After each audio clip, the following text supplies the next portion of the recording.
Well, hello, everybody. How's everyone doing? Hope all is well. We're going to have a chat with Al tonight. Let's close that. I have had YouTube still on. This chat is for Arnold Hunter. He requested a chat with Al yesterday, so we're doing it. My hand is shaking.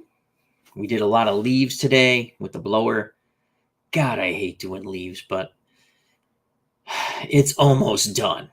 You live in New England, this is what's happened. Also, the public service announcement today is you got to turn your clocks back tonight. You get an extra hour of sleep, which means it gets dark in Massachusetts at 4 o'clock. It sucks. But anyway, so turn your clocks back. That's a public service announcement. Bring your thoughts, bring your ideas. Let's hear from the FOC. First of all, I'd like to say hello to Bernard Strom Sports Replays. Check out that wonderful channel. Lots of Red Sox replays there. Bernie is a hell of a nice guy. If you have not subscribed to Mr. Bernard Strom Sports Replays, please do so. Hit the bell for notification. And, of course, sub and like. Share. All that good stuff. For not just myself, but the other members of the FOC, such as Bernard Strom Sports Replays. Neil Lau, a big wrestling fan, Neil. How you doing, buddy? I just picked up some more Filsinger cards. I have the Prime set from last year because I wanted to get the Kangaroos. And I have the Hall of Fame set this year. And then set number 1 with all the tag teams with Terry Gordy and stuff like that. So hope all is well. Neil. P-Jet, how you doing, my friend? I have my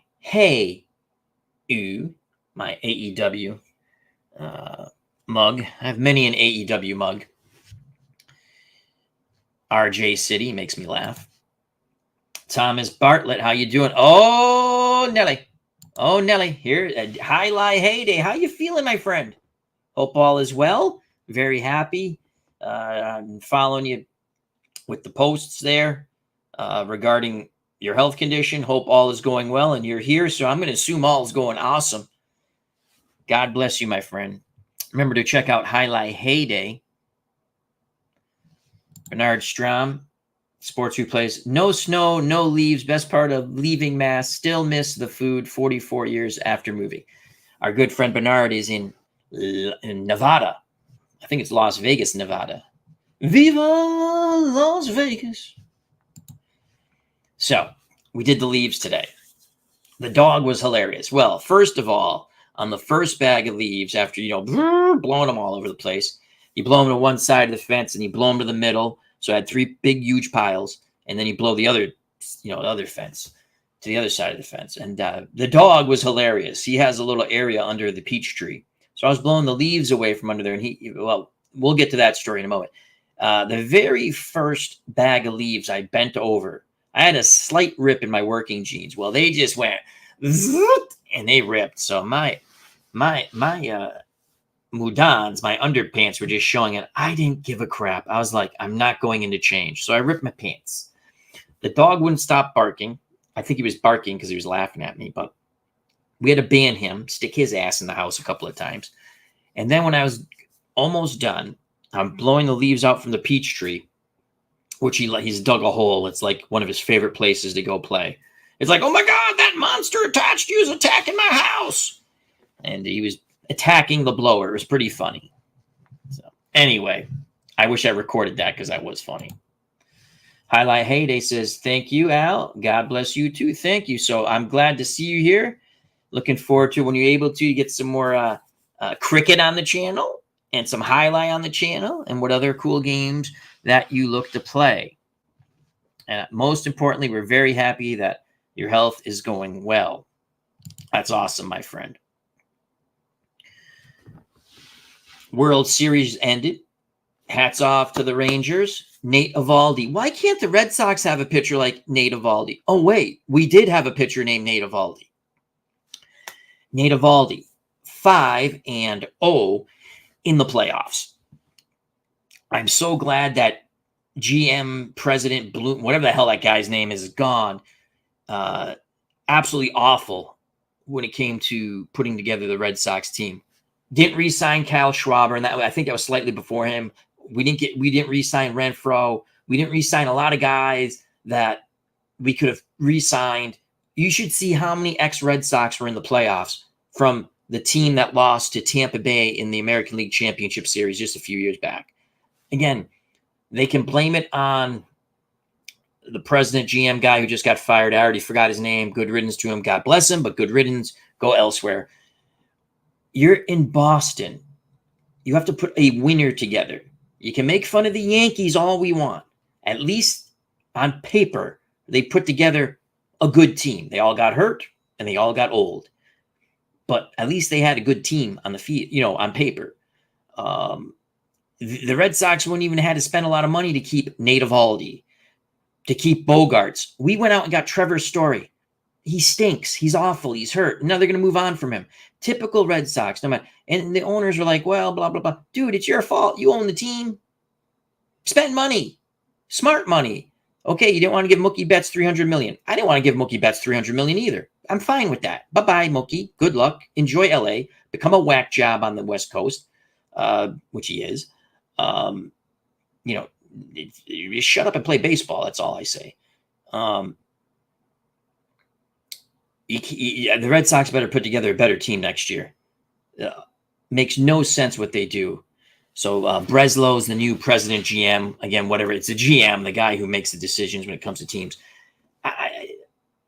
I just don't get it. You had good players. You could have, and it goes back to Adrian Beltran when we had him for 1 year. Again, same ownership, different GMs, different managers. But my God, when you have someone who likes to play in Boston and you can keep them for not a lot of money, keep them. Our good friend Tim, Cleve Baseball Fan 879, is joining us. Check out that wonderful channel and subscribe. Mark Jones, how you doing? Mark from upstate New York is here. How you doing, Mark? Dwayne, Mark's YouTube network. Check out all of his fun projects on the Dwayne Mart's YouTube network and subscribe, share, like, all that good stuff. How do you become a member of the FOC? It's very simple. If you're in this chat, you're a member of the FOC because only subscribers can come into the chat. But if you're watching and you're like, what's this? Who's this person with the Danhausen stuff behind him? I love Danhausen AEW. Better put his ass back on TV. He was there Wednesday and you didn't put him on TV. That's another subject. Who the hell books their wrestling? They have really good ideas and really bad ideas. Yes, I know it's Tony Khan. Enough with the women wrestling already. You don't even put the good women on. You put the... Who wants to watch that crap? Nobody. That's why the rating... That's why you can't get packed houses in certain areas. And stop going to places where they don't like you. They don't like you in Kentucky. They don't like you in certain places. Don't go there. Come back to Connecticut and Massachusetts where you get 10,000 people to come watch the wrestling matches. Again, I don't know who books that stuff. I know who books it. At least I think I know. ID Jester, how you doing, my friend? You got to love the IDJ. If you don't love the IDJ, something's wrong with you. He speaks his mind. He speaks the truth. Sometimes you don't want to hear what he says, but if you think about it, he's right 99.8% of the time. He had a hell of a little unboxing video. I truly enjoyed that IDJ. I was driving home, listening to some of it, and I got home. It was after we ate, cleaned up the kitchen, listened to the rest of it. That was an awesome unboxing when he was talking about back in the day when you bought a game, you got the whole game, and you didn't have to get expansion packs. He's so right. That is awful when they do crap like that. Love IDJ. Cleve Baseball Fan 879 says, wish the Guardians would move on from Miles Straw. I get he's good defensively and has speed, but he hit 221 and 238 in 2 full seasons with the Guardians. I agree. Again, I don't know much. I don't follow the Guardians, a.k.a. the Indians.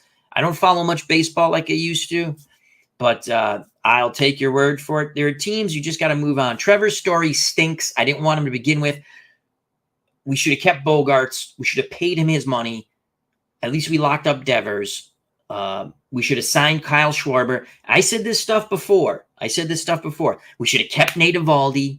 We bring in a washed-up Corey Kluber. It makes no sense. There's another pitcher we let go who pitched on in the playoffs, and a Latino pitcher. It escapes my mind now because you know how I am with names. MK, wow, I'm a Yankees fan, but your points about the Sox sound like the same issues I have with our owner and management here in New York.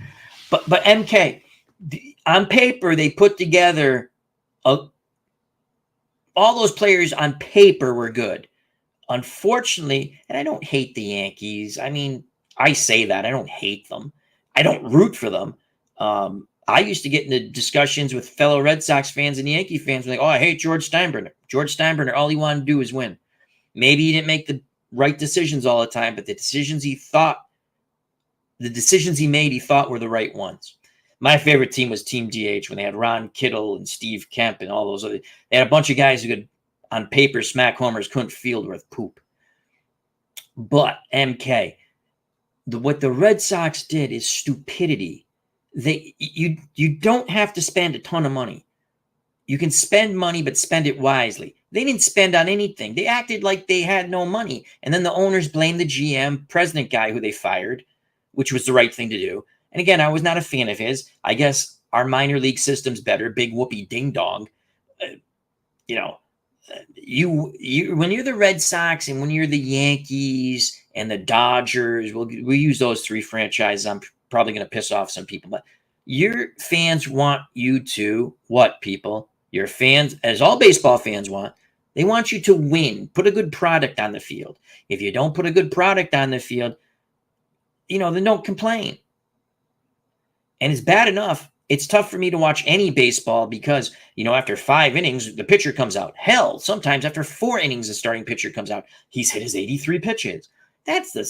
Come on. That's BS. So, but what changes do you want to see the Yankees make, MK? Share with us. Mr. Wrestling 2, my wrestling buddy. Just started watching AEW over the last month. Never seen Danhausen. Danhausen has been hurt since the pay-per-view earlier this year. He did the arm area. I don't think it was the bicep. I think it was some right here. He got hurt, but he's ready to come back. And again, is he the best wrestler? No. Is he entertaining? Yes. They had little kids in the audience with Danhausen costumes.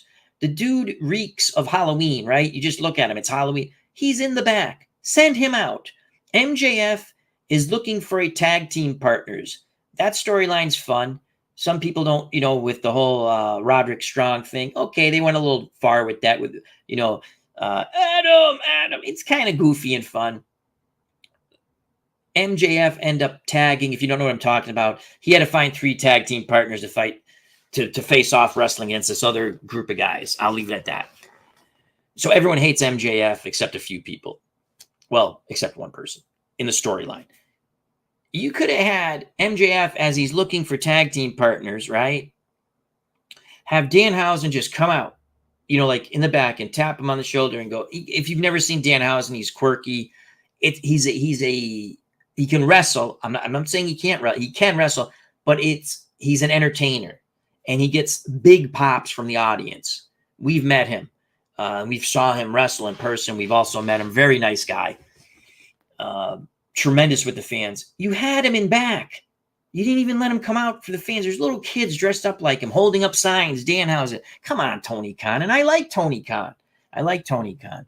But the MJF stuff is good. We'll get into more wrestling a little later. I know everyone loves when I talk wrestling. Our good friend, Michael Canastari. How are you doing? How's everything going health-wise? ID Jester, 99.8. Really? What have I ever got wrong? Nothing. But maybe some point in the future, you might get something wrong. IDJ, I'm telling you, IDJ, you're the best. Better than all the rest. There's a lot of good people in the FOC. I love IDJ. That was epic. I listened to that. I was smiling ear to ear.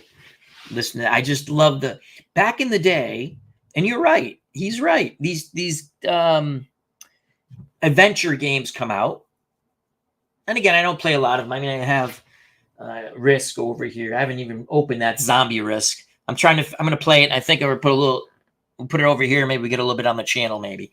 And I have Zombies, Axis and Allies. I have Axis and Allies Europe with Italy in it. And the early days of World War II. So Italy, France, so on and so forth. I've already played the Pacific. I never showed it. No one's going to want to watch that. And playing by yourself, you start making, you got to play for everybody. And Japan lost, so I didn't even finish. I just made them surrender because I was like, I'm not playing another 48 turns just to have them lose. They were done. And I don't play exactly by the rules. I play it the way I want to play. But they're fun games, Axis and Allies. More complicated or more, not complicated, but more in-depth than I remember. But it was a lot of fun. Nurse Teresa was funny. She goes, are you almost done with that game on the porch? Because I had it all laid out. I said, yeah, Japan's going to lose. Now it's no fun to play anymore. Because once you know one side's had it, it's like, it's just a matter of time. Played out a few more roles, but anyway. Fun games, Axis and Allies. Bernard Strom Sports Replays. Where is John Henry? Can't remember the last time. Good point. Can't remember the last time he showed up for a press conference. He was everywhere in 2003. Time for him to sell to someone else who wants to win. I've had this discussion with many Red Sox fans. They say I'm nuts. I'm like, you don't want to win? Get rid of the team. Again, you can hate me for what I'm going to say. George Steinbrenner always wanted to win. Always wanted to win. I never disliked George Steinbrenner. I make the joke, I don't like Bucky Dent and blah, blah, blah, blah, blah. Did he crush my heart? Did Reggie Jackson crush my heart as a child? Yes. Yes, they did. Greg Nettles, Ron Guidry. But I always liked, I don't dislike the Yankees of the 70s. As a team wearing that uniform, yes, but as players, no, or people, no.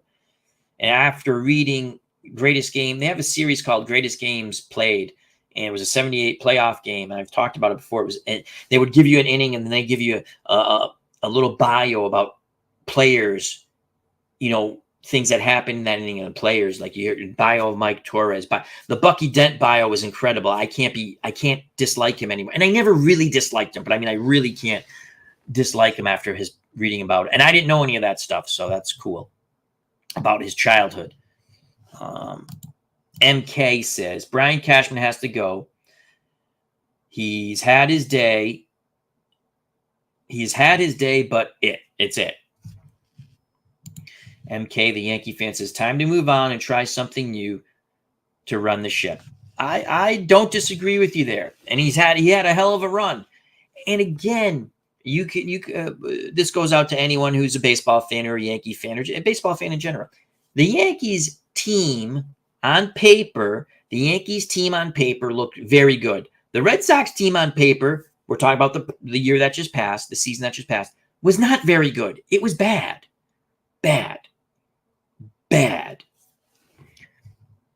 The problem with the Yankees, and possibly with Tyson Fury, they got old and hurt all at once. We'll talk about that fight coming up.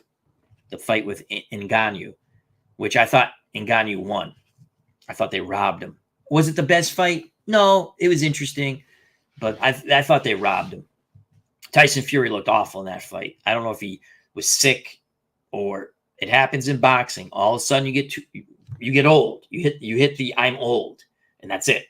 He looked horrible. He should have, even if he didn't knock the guy out, which he didn't, he should have boxed circles around that guy. He was confused. The guy's in a southpaw stance. Throw your straight right hand. Walk him into your right hand. Come on. PJ. Anyone else sub to Hockey News to get access to archives? They're opening up. Ooh, interesting. Are you talking about, I would assume, articles, right? Hockey News to read old articles. That could be very cool. Ron Juckett would probably like that. Dave Gardner, other hockey fans. It's always cool to, and that's one of the things our hobby does.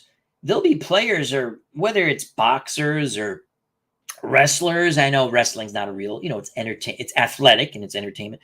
Or any sport I'm playing, it would be something that would trigger me and I'll go, I want to read a little more about this. I want to refresh my memory. It's always fun to look up stuff, regardless of what sports sim you're playing. Or even if you're playing a military sim, historically, or a historic sim, it's interesting to look up stuff and say, why did they make that decision? I played a few on the PC, the Battle of Isla Dwana, Custer's Last Stand, the Battle of Little Bighorn, Rourke's Drift. And you just kind of want to see, I like to play as the losing side, though I haven't played as the Zulus yet for Rourke's Drift. I'm going to do that soon. And I just, I like to see why, you see the decisions they make, and you just kind of like, if they did this, and again, we're playing with hindsight, just like in sports, we're playing with hindsight. It's interesting. So PJet says, regarding hockey news, all copies of past issues available online viewing. Awesome. PJet, I didn't save any of my 70s issues, unfortunately. Only bought a few copies on eBay a few years ago. This is going to be epic. I'm very happy for you then, because that is like when you see something when you're a kid, right? Or younger, and you're like, oh, I had that, or I enjoyed watching that, or I remember reading that, or I remember seeing that movie. The same thing, I was just talking with Nurse Teresa when we're eating dinner and talking about why I like watching old football highlights or old games. Now, I don't necessarily watch a whole old game, but yes, some of it's nostalgia. Some of these games I never watched because I was too young. Other games I did watch it, but I don't remember well, and it refreshes my memory. The thing with football now, it's too clean. Everything's clean.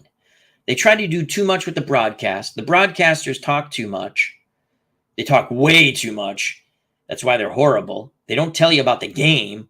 And then when they do tell you about the game, they very rarely, not that you have to criticize, but give their opinion on the coaching or the play call or what. They give you a little bit, but not like they used to. Is it nostalgia for the old days? Part of it is, but it was better when it came to the announcing. The presentation, it was football.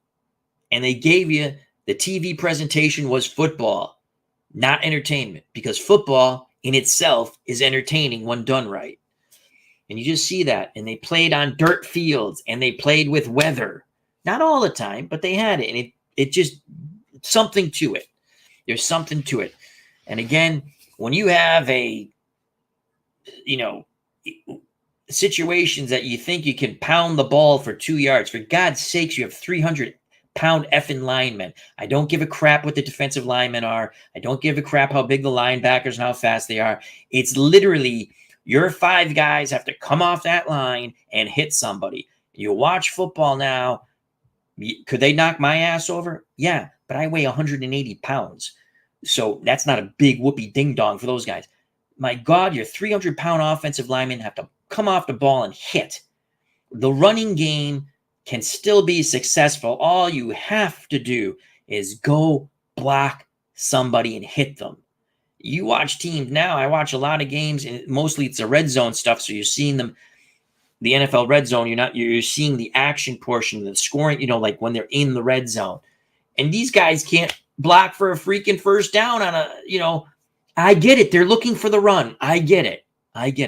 The other thing that makes me laugh with current football is how many times you have to see a moronic coach, and I'm trying to find a piece of paper. I got lots of wrestling cards over here. We'll just use we'll use this paper towel that I wipe my mouth with. When do you go for 2? And they pull out the thing, they look at it. Are you stupid? You go for 2 when you have to go for 2. These coaches chase points. Oh my God. A few weeks back, Atlanta, was it 2-3 weeks ago, Atlanta did the right thing. We're watching football. Myself, Nurse Teresa, Uncle Jerry, Captain Fantastic, the dog, Wyatt, and Carolyn. We're watching football. And I'm in the kitchen cleaning up after we've eaten lunch. And they're out in the living room watching on the big screen. I have it on the computer so we can watch it. I can listen to the Red Zone. The game on the TV. The Patriots game was on the TV. And I can hear them going, my uncle going, why do they keep kicking field goals? Uncle Jerry, you keep kicking field goals because you're going to put points on the board. Atlanta won the game because they just kept putting points on the board. Don't give up points. They were down, but they kept kicking field goals. And guess what? When they scored that touchdown, they went ahead. And then they kicked another field goal. And because they kicked field goals, the other team had to come down. They were down 2 scores. It's very simple math. Don't overcomplicate the wheel. Football, the other thing, maybe everyone doesn't know, John McKay was a head coach, the first head coach of the Tampa Bay Buccaneers. Probably 2 of the worst teams in history, 76 and 77. And I think it was the 76th season, their inaugural season.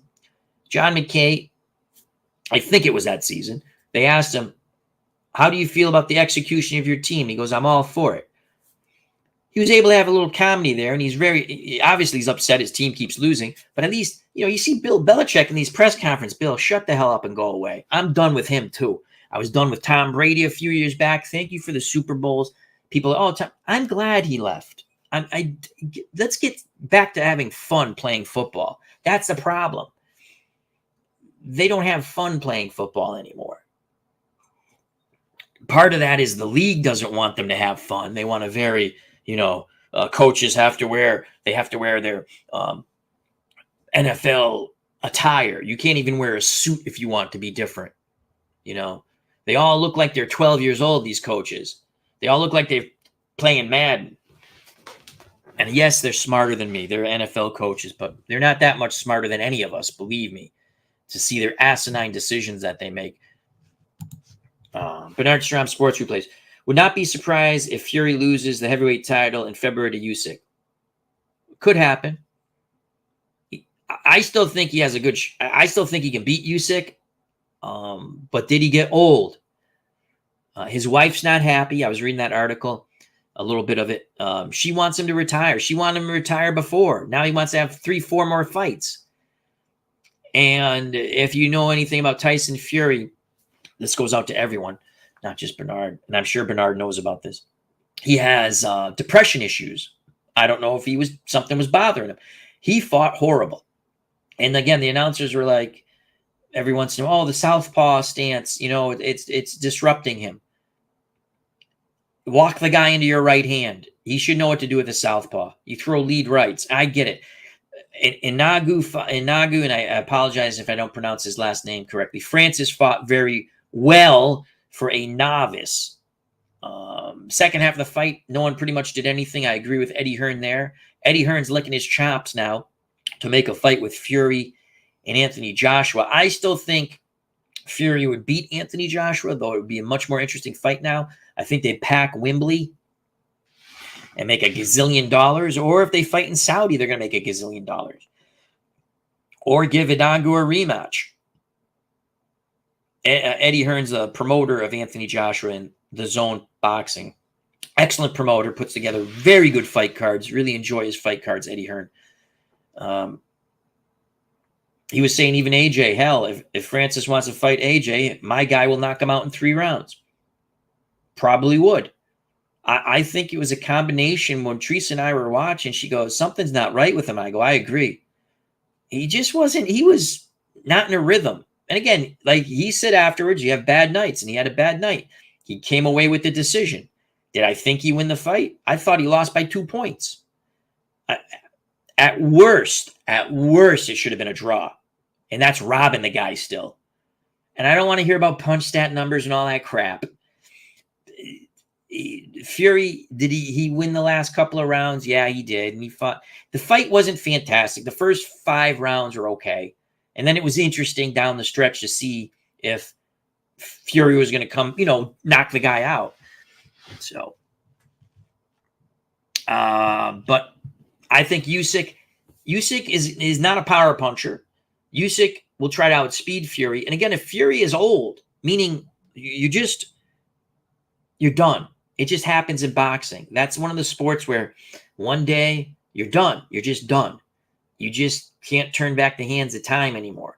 The one fighter who did it a lot was Roberto Duran. And even him at the end, you're done. But when he upset Iran Barkley, was incredible. To me, it looked like Tyson Fury. It was like he got old all of a sudden in that ring. And he could have underestimated Francis Inagu. He could have just took him lightly. He's never body beautiful, but I watched some of his training clips. He didn't look sharp to me. It's just it's going to be interesting. I like Tyson Fury. I think he's good for boxing, but he could have got old all at once. Highlight heyday. I love it when Hockey News was available as a newspaper edition rather than the magazine version. Why did you like it better? So when you had the, oh yes, it was like the New York Daily News, right? It was a magazine type newspaper. I remember that now. Arnold Hunter, this chat's for you. Arnold said, let's have a chat with Al Saturday. I said, okay, we'll have a chat with Al. Hope all is well to our good friend Arnold Hunter. MK. Let's go to MK. Good points about football. The game is overregulated and penalized. Absolutely. Keep no blood, no foul. Keep your yellow hanky in your damn pocket. Then there are other times where you see the dirtiest hits and they don't throw a flag. And you sit there and you go, you shake your head. It seems you hold your breath on every play, waiting to see if there's a yellow flag, to make its appearance. Absolutely. Now, brings up MK. Brings up a wonderful segue, just a little bit. USFL, XFL, they're combining their leagues. If you're listening to me, anyone who deals with the USFL, XFL, this is what you do. And I'm right. They should listen to me. Start your season the week after the Super Bowl. People are still in football mode. End your season in May or late April. You'll be golden. 2, tell your officials to keep their flags in their pocket. Unless if it's a running play and the hold is on the opposite side of I'm not talking about an offensive lineman. I'm talking about a wide out or even the tight end on that side. If there's a hold on the opposite side of the run, keep your stupid flag in your pocket. Go over to the player and say, hey, don't do that again. If you do, we're going to throw a flag. We saw you holding. 2, can we get pass interference calls correct? If it's a pass interference, whether it's a team I'm rooting for, and you have to take my word for it, I've been a Patriot fan my whole life. I was sitting there going, that's pass interference. On the Patriots. That's a good call. I'm like, that's the guy, he grabbed his shirt. There are other times. Dude, how can they not get these calls right? 3, get rid of the effing replay. Get rid of them. It's very, not all of them, but here's how you do it. You can question any call, but you only get 2. So you got to be very careful. And you don't lose a timeout if you do it. You don't do any of that stupid crap, but you get 2. You can either use your 2 whenever you want. They can be in the first half. They can be in the second half. They can be in overtime. Other than that, I don't want to see any effing replays unless it comes to turnovers, which they do, and touchdowns. You want to make sure it's good. Okay? Points, right? Okay. I don't want to see a challenge and then every play they want to review and we have to check if it was a touchdown. Hey, jackasses, if there's nothing wrong with it and the guy crossed the play on the goal line, can we just call it a touchdown? Can we not wait 5 minutes, like 3 minutes? I'm exaggerating slightly, but not much. The other thing the USFL has to do, USFL, XFL, no stupid rules. Play football. Let's see kickoffs go back to normal so we see kick returns and stuff. Let's have 2-point conversions, what they do. Overtime, however they want to do it, but let's have kickoffs, Let's play football.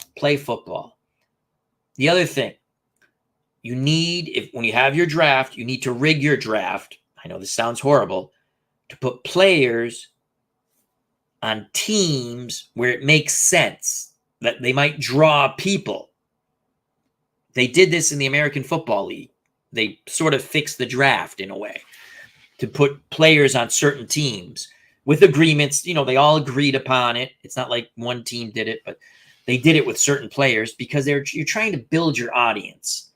You have to build your audience, okay? Another thing, go to venues that you can actually fill. They don't have to be huge venues, but go someplace. If you're only going to get 20,000 people to watch your game, guess what? 20,000 fans in a 20,000 somehow stadium or 20, it looks better than 20,000 people in a 60,000 seat stadium. It just does. And they go, well, it doesn't look professional. Yeah, it does. And play football outside with weather conditions. You can have a lot of fun weather conditions between February and April. Snow, rain, mud. People like to see that, you know. It's not brain surgery. You're not going to, and the other thing they did, they almost acted like they were the minor leagues of football. Are these going to be the best professional players? You never know. Probably not. But don't act like you're a minor league. You're a professional league. Act like that. Don't, act like that. So that's just my opinion on that. Mark Jones. Fury's legs are shot. Some of it is age and some of it is gaining and losing a lot of weight between fights. He doesn't move like he used to. I agree. He was not the same. Excellent points, Mark Jones. Mark Jones again. The same thing happened to Riddick Bowe. He would lose 60 pounds in training and show up to the Galata fight with poop legs. Shite legs, we'll say. Andrew Galata kicked the crap out of him twice. And he's lucky that Andrew Galata, a little head case up there, and he ended up getting DQ'd in both fights, but he mugged Riddick Bowe both times. Shot legs. Yes, I know what you mean. P-Jet. I would read the hockey newspaper from cover to cover, waited all week for it to arrive. Take care, Neil. Thank you for stopping by, my friend. Cleve Baseball Fan 879. Al, are you a fan of one play to get 10 yards replacing the onside kick? No. No, I am not. I'm not a fan of that. It's interesting. I just want them to play football. I want to see them be able to load up a side and go for the onside kick like they used to. Philip Reynolds, how you doing? How goes your playoffs, Philip? I saw you rolled a game today. Hope all is well. Check out Philip's channel. Highlight Heyday. P-Jet same. I loved all the league stats in the back pages. They're talking about the hockey news, which is coming out online, so you can read all the old stuff.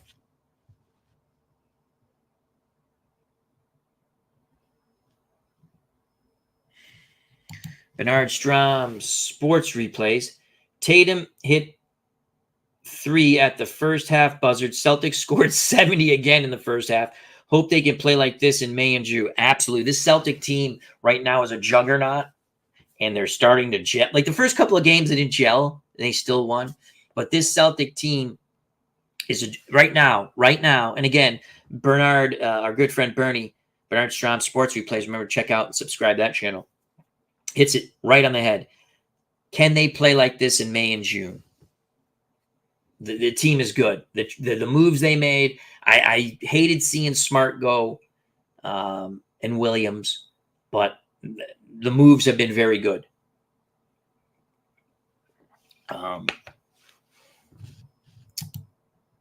Philip Reynolds says MSL is done. No, I did not catch your History Maker baseball start yet. 1961, right? You're doing the 1961 season. Are you doing that Express? What's not great, Philip?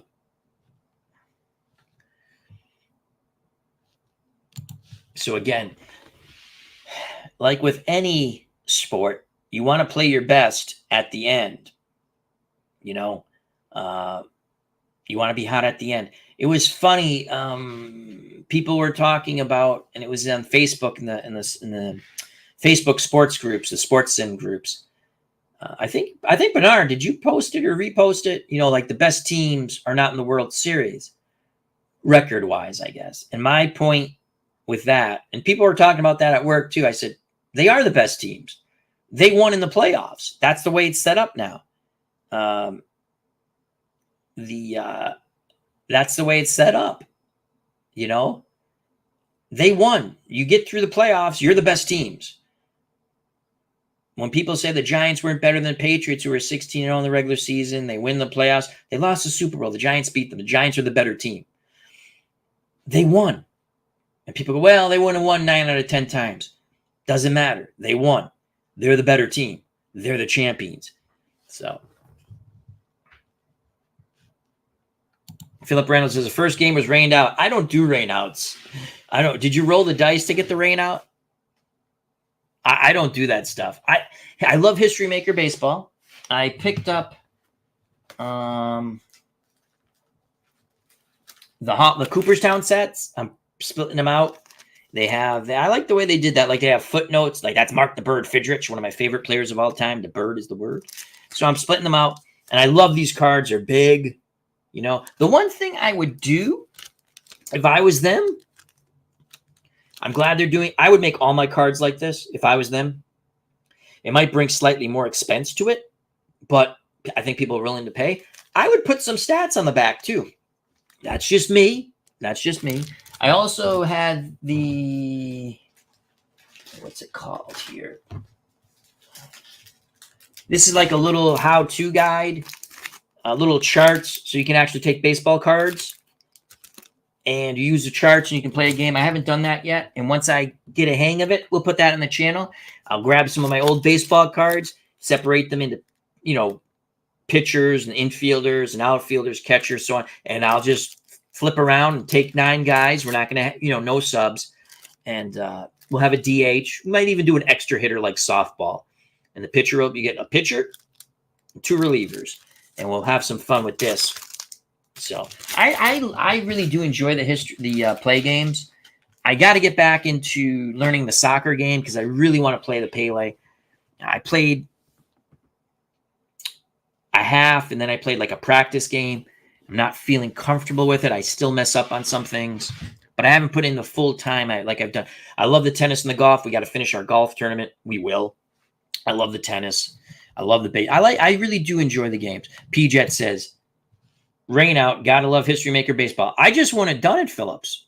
I know you rolled the dice. No rain out. Play the game. I don't use all the nooks and crannies. That's why some people go, oh, you're playing it wrong. No, I'm playing it the way I want. I stay within the rule set and I play it the way I want. That makes sense to me. And it might not, you play the game the way you want. Frank Wayne Scott, another big wrestling fan here. How you doing, Frank? Hope all is well. Thank you for joining us. Yep, the roll of the dice. He says, I agree. Next time, just don't do the rain out. You don't have to. If you want, that's cool. I'm just saying you don't have to.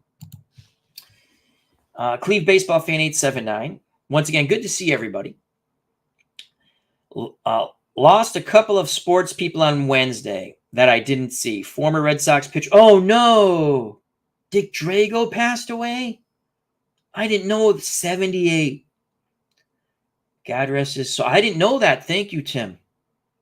And former Suns and Nugget, Walter Davis. Wow. Drago gave up Hank Aaron's last home run in Major League Baseball. Hank Aaron was playing for the Milwaukee Brewers as a DH. Wow, Dick Drago passed away. That's sad. I like Dick Drago. I did. I like Dick Drago. I did not know that. And that happens when we get our age. And the people we watched play when we were younger, they get on in age and they go to they go to heaven. Those who are nice and good. But it is, with each one of those passings, my childhood gets farther and farther away. But then, it can bring me back to my childhood just for a bit. Our lovely community. And you play your games, you play your games and you have your nostalgia, you have your fun. So I'm playing the 20. It was Cam Newton. Oh my God, I can't even remember. Cam Newton with the Patriots in 2020. I'm 3-0 right now using Action PC baseball, Action PC football. We had a fun last game for Fran Tarkenton. I won't spoil it, but he might be playing another game. I don't know. And we have probably coming up tomorrow, There's an early football game, Kansas City and Miami from Germany, but I think I'm going to stream. I might do it later tonight. I don't know, or early this morning. Patriots, Houston, 1978 divisional playoff game in New England that the Patriots should have won. They were the better team, and Houston kicked the snot out of them. There's a lot of stuff in the background. I've already discussed that, but yeah, with the Patriots during that time period. PJet says, rainouts happen in red, white, and blue racing too. I just can't bring myself to do that. I set up the whole thing to have a rainout. No. That's just me again. Like when I play my games and it goes, do you want rainouts? On the PC, like Action PC will ask, do you want rainouts? If it's a special league, right? I say, no, I don't want rainouts. I want to play the game. PJet, Dick Drago was an original Royal too, if I recall. Mantle homers in the bottom of the fifth. Was that before the rainout? So it doesn't count. Mark Jones, Dick Drago was my second baseball card. Cleve baseball fan says, yep, Drago was an original Royal. Larry Harris, how you doing? I did not know about Dick Drago passing away. Neither did I. Mr. Wrestling 2, card idea sounds great. Oh, yeah. Are you talking about the History Maker baseball? What you do is, let me open this. I don't do like unboxings and stuff. I leave that to the professionals, IDJ and Kirk Berglund and many others. They do a fine job. So they're like these little, they're mini charts. First of all, I love the, I know that it has nothing on it, but I love this stuff. I love that. So you have like your little mini chart. And so this is for a pitcher. Does a pitcher have flash? And it gives you how the innings pitched. And they would have flash or double flash or semi-flash or no flash at all. So flash goes by innings pitched, it looks, and strikeouts by innings pitched. I'm sorry, strikeouts by innings pitched. And then control, does a pitcher have control? Is a pitcher wild? Walks. And you just would look at the amount. And so it's kind of cool. And you could actually go to Baseball Reference and kind of do it off of that too. So once I get the hang of that, we'll put 1 or 2 games on the channel. And what I think I'll just do is just, again, grab my old baseball cards. Not card sets. I have complete card sets that I bought. Just, like when I was younger and I just bought decks of cards. You can actually, I bought the $15 version, so I didn't, but you can buy a more expensive version of this, and they'll send you like 4 decks of cards from 1989, packages that you can open yourself. So that's kind of fun if you want.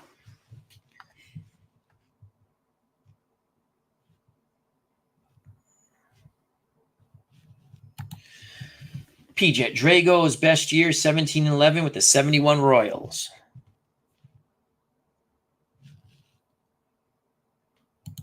Frank Wainscott. Al, my sons. Explain. MK. Al, have you ever purchased Stratomatic Hall of Fame MLB set? I think they are excellent. No, I haven't. I have many a Strat set. I still have Strat sets I have to rip. I'm trying to limit my purchases from Strat because I want to play the stuff I have, and I have a lot. But no, I haven't. You enjoy those? I have on the PC the historical set where you can make any teams, and I like the one team I've made, and I got to remake it because it was on my old PC when it died, or still in the process of dying. This is the new PC that I got a while back. I did the Italian-American Red Sox, which was a lot of fun.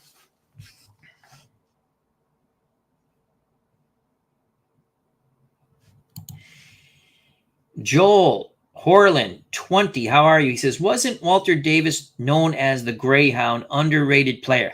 I do not know, but he was a good player. That I do know. So it was before the rainout, and it does not count. Thank you, Philip. Larry Harris, leaving the unboxing videos for people that have the scissors and the guns, LOL. It's not my thing. I don't do unboxing. I'll share stuff I bought, but I don't unbox them. Tim, our good friend, Cleve Baseball Fan 879 says, you're correct. Walter Davis, that was his nickname, the Greyhound.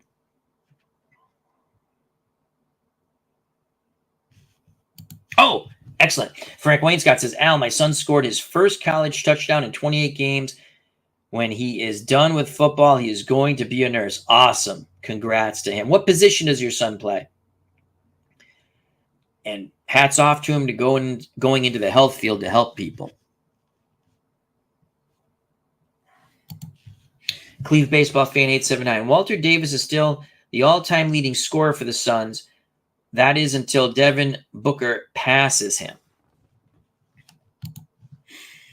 I remember one of my favorite Suns teams, not that I rooted for them, but they had Tom Chambers, Dan Marley,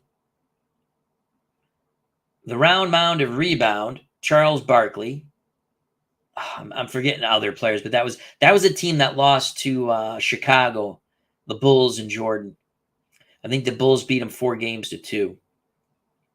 That was that Suns team. If they played anybody else that year out of the East, probably would have won the NBA championship. But you run into Michael Jordan and the Bulls, not going to beat them. Not going to beat them. No, because Michael Jordan never any championship, NBA championship series he was in, he won. That says a lot. Oh, thank you. Kevin Johnson. Yep. Tony Dumas. Mark West. Center, right? Mark West was a center. Thunder Dan Marley. I did remember Dan.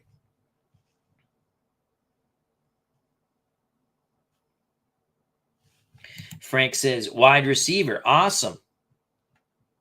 Again, congrats to your son. Yep, the 93 Suns team. That was a good Suns team. Oop, got some trivia here. PJ with the trivia. What pitcher led the league in ERA in separate seasons, once as a starter, 27 starts, and once as a reliever, 0 starts?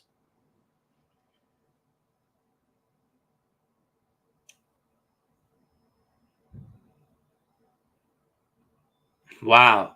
I have 2 thoughts. I'm probably wrong with both. Louis Tiant or Dennis Eckersley. Those are my thought process. Louis Tiant or Dennis Eckersley. Philip says Stewart. Cleve Baseball Fan says Dennis Eckersley. After further review with Steve Towers, that would be Steve Towers. Check out that wonderful channel and subscribe. I'm a member of his channel. I love Steve. John Smoltz. Steve says John Smoltz. All right, so I said Tiant and Eckersley. P-Jet says no. No. Okay. All right, so let's think this over. You had to be a starter and you had to be a reliever. That's a hell of a question. I don't know if Mike Marshall threw a lot of innings. I don't know how good his ERA was. He was a very good pitcher as a reliever. He threw a lot of innings. Excuse me. With the Dodgers in 74, he had the most innings, right, for a reliever or something like that.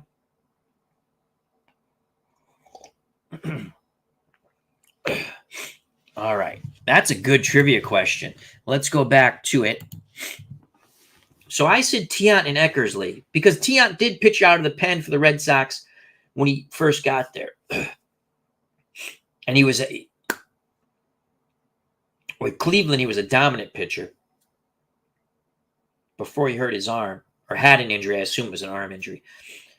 What pitcher led the league in ERA in separate seasons, once as a starter and once as a reliever?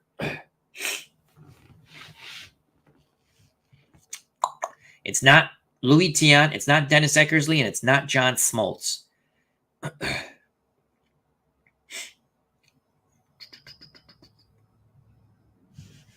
So it has to be, Joel says 162 innings required. P-Jet says, yes, official ERA leader. Bernard Strom says Smoltz. But we know it's not Smoltz now. Wow, that's a good trivia question.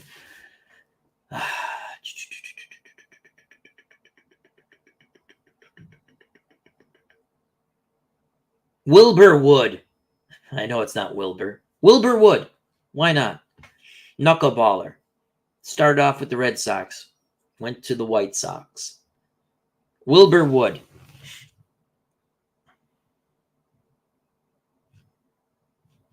Larry Harris has waved the white flag. PJ gives another. He says, once in the AL, once in the NL. Okay. Ooh, I think Larry Harris might have it. Larry Harris is Charlie Huff. Mark Jones is Mike Marshall. Mike Marshall threw a lot of innings. I don't know if he had the ERA, though.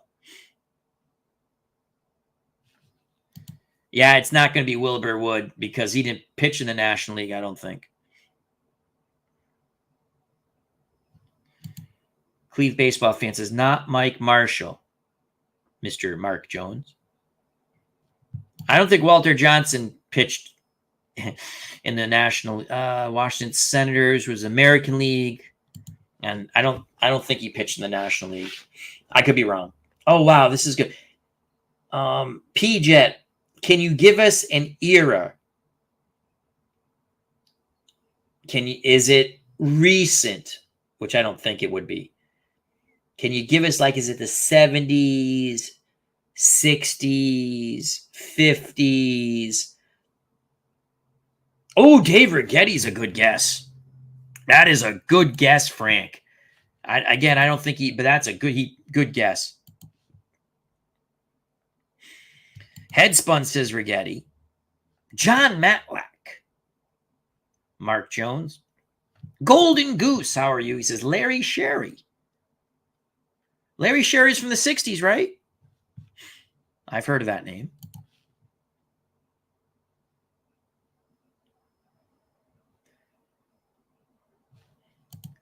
$159 innings was a 154-game schedule, so that's in the 50s and 60s before the first expansion then. Hoyt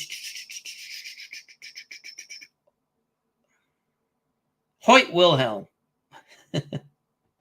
Hoyt Wilhelm. I don't think that's right, but yep, Philip's right. Before 61, before expansion. Oh, that's a good question. 1950s.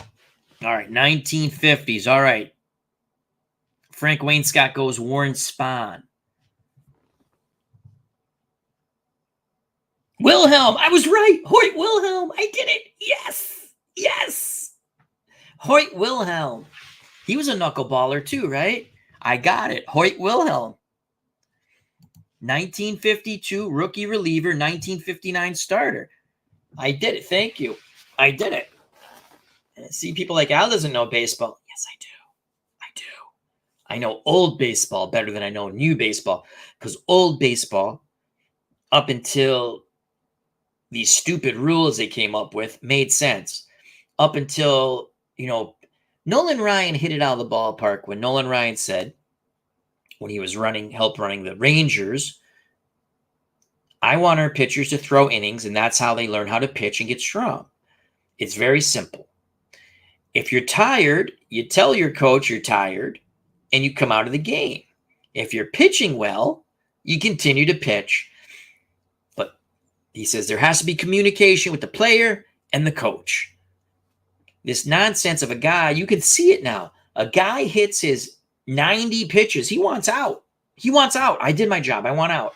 And Tampa Bay, thank you for ruining effing baseball for me with these stupid, this always makes me laugh. It works for Tampa, so everyone tries it. The reliever start, where you just the bullpen start. Other teams go, geez, our bullpen's overworked. Yeah, jackasses, because you just had a bullpen start. You're making those guys throw, 1 to 2 innings as opposed to just going with a spot starter. I don't know. Guys have to pitch. If they're pitching well, let them pitch. Golden Goose with a smiley face. Joel with a nice job, Al.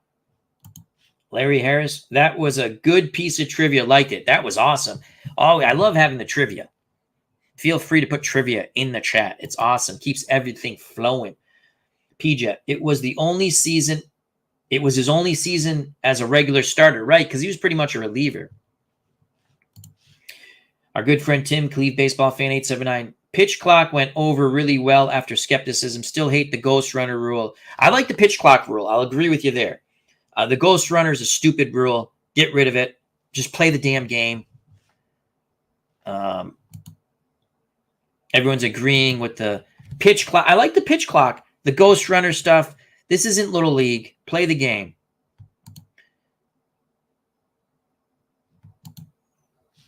Hate the openers. Expound on that, Michael. Hate the openers. Valley Ortiz is up next. I'll be back. All right. Is that the fight on the zone? I forgot the fights were. I missed the. I did the leaves in the backyard. I wanted to watch that fight. The fights from Monaco. I wanted to watch those fights, and I missed it. But I can watch it on replay on the zone. I don't know who won yet, so that's fine. Oh yes, yeah. I understand now, Michael. I'm sorry. Tampa uses opener. Yeah, it's stupid. It's stupid. It works for them. It's still stupid. And so every team tries it because teams are stupid. Tweedledum looks at Tweedledee and says, or Tweedledee looks at Tweedledum, vice versa, whatever, potato, potato, tomato, tomato. So let's try that. Look at the Texas Rangers. Look at their starters. Look how they pitch. Their top three starters. Definitely the top two. They pitched innings. Sure, was it Evaldi and Scherzer, right? I think Jacob deGrom, unfortunately, I think he's all done. I hope he can come back. He's one of my favorite players. Someone asked me if there's a Red Sox game or a deGrom game, what do you watch? I go, Jacob deGrom. Phenomenal. When he won the Cy Young, was it 2018? He was 10-9. His ERA was 1.19, I think. I remember watching almost all of his starts and knowing the bullpen was going to blow the game on him. He'd leave like 1-0, 2-1, or he'd leave in a tie game, you know. And again, you can't lose a tie game, but he would leave ahead. He won the Cy Young with a 10-9 record on a putrid team. He should never lost a game. That's like in 68. I don't know how Bob Gibson actually lost a game. What do you have? 1.21 ERA? Amazing to me. The opener is another name for a bullpen game. Thank you. I hate bullpen games. It's asinine. It's asinine. There's a thing called they used to kind of call it like a spot starter. So when your other pitcher's retired, how can they be tired? They don't even throw innings. I mean, again, yeah, you could go with a spot starter. Philip gives is this your tournament, or is this is you card and dice, right, Phillips? He says FC Cincy wins 8-7 on PKs, move to the third round. I believe that's card and dice that Phillips playing. Dice United. Golden Goose. I love how Smoltz pointed out that overusing relievers in a series gives the hitters the advantage. Yeah, because they see them more. I agree with that. Arnold Hunter. How do you like the in-season tournament in the NBA? I like it. I like it. It's interesting. I'm not against all new stuff. I like stuff that makes sense. I like it, Arnold. And the way it's being done, it's not like it's when the teams, you know, once you're out of the tournament, you lose. You're no longer a tournament team, but you keep playing. It's not like a set thing. And then you come against a team who hasn't lost in a tournament yet. It's a tournament game. So I like it. It's interesting to me. Captain Carl 8, how you doing? Wilhelm hit a home run in his first at-bat, then never hit another. Interesting. Golden Goose. So, I'm sorry. DeGrom was one. Was it Golden Goose? Was it Gibson 1.12 or DeGrom? It probably was Gibson because I said 1-2-1 and I have dyslexic moments. As Captain Carl says, hello, Al, in the chat. Good to see you, Captain Carl. Hope all is well.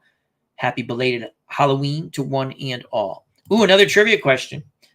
Last pitcher to lead the league in wins and saves in the same season. Tim, if you remember this from Rob K's channel when I posted it, hold to see if others get it. Okay, so here's a trivia question brought to us by our good friend PJ. Last pitcher to lead the league in wins and saves in the same season.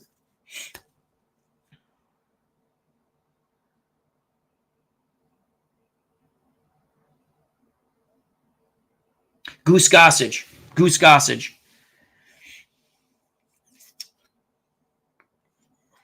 I'm going to say Goose Gossage. I'm probably wrong, but I'm going to say Goose Gossage. Golden Eagle about the ERA 1 point. Yeah, I did the 2-1 because Mike. Okay, I got to get back to the chat here. So my guess is Goose Gossage is probably wrong.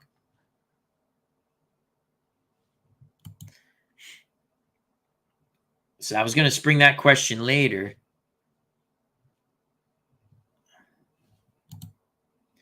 Oh, about the Wilhelm. Okay, that was going to be another trivia question. Captain Carl, Bob Gibson, 1.12. I said 1.21. I have dyslexic moments. RJL Network, our good friend Rob, how you doing? Thank you for stopping by. Check out that wonderful channel and subscribe. So again, the trivia question. I love trivia. Last pitcher to lead the league. Thank you, PJet, for the trivia in the chat. Greatly appreciate it. So, trivia.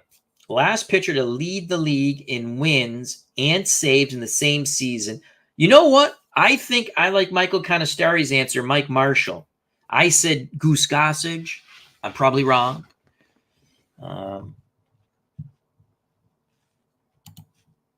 Wilhelm, that's that. And let's go here. Golden Goose. Most relievers only have 2 pitches, so overusing them is a huge risk. Look at how the Dodgers have overused their bullpen in the postseason. You're correct.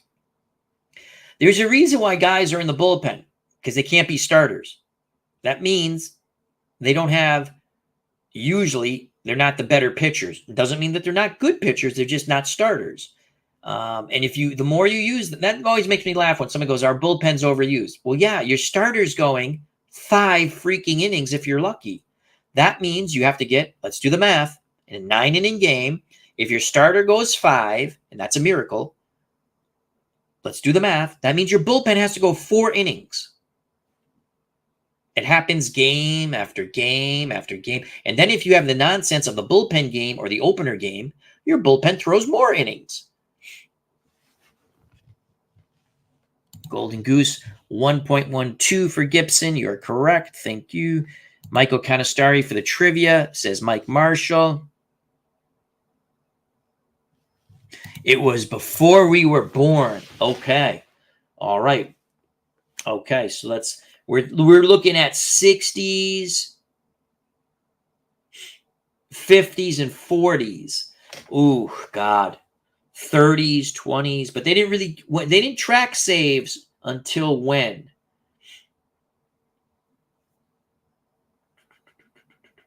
That's the question. So again, led the league in wins and saves.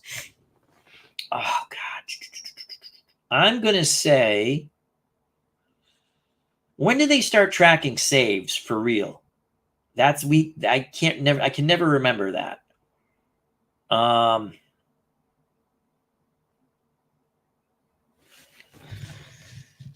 Larry Harris says that wouldn't be Marshall, would it? Well, if it's before Dizzy Dean, nourished by history. That's our good friend from Thailand. Dizzy Dean. SGJ Jamie says Cy Young. PJet says good guess, nourished. Good guess, Jamie. Sports Time Machine. Check out that wonderful channel.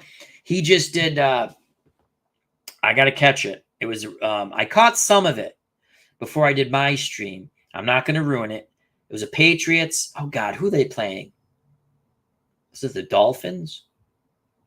I can't remember now, but it was fun. He uses that old Hefner game, and he does a wonderful job. That's our good friend, Mr. Utah Mike Sports Time Machine. Please check out that wonderful channel and subscribe. And he says, hello, Ape Cornelius, Red Sox fan. I love the Planet of the Apes. And yes, we will get Mike on to talk Planet of the Apes in the near future, hopefully. Larry Harris says, Cy Young may be the answer also for the trivia. Ooh, Lefty Grove. That's a good answer. Red Sox pitcher. You probably pitched for someone else, but Philadelphia A's too, right? That's pretty good. I like that, Captain Carl. Good guess, Larry. Captain Carl got it. Lefty Grove, 1930, 29 wins, 9 saves. So when was the first year saves were an official thing? I didn't think it went that far back, but obviously I'm wrong. 1930, he was not with the Reds. Was he with the Red Sox then? Why do I think he pitched for Philadelphia? I'm probably wrong there.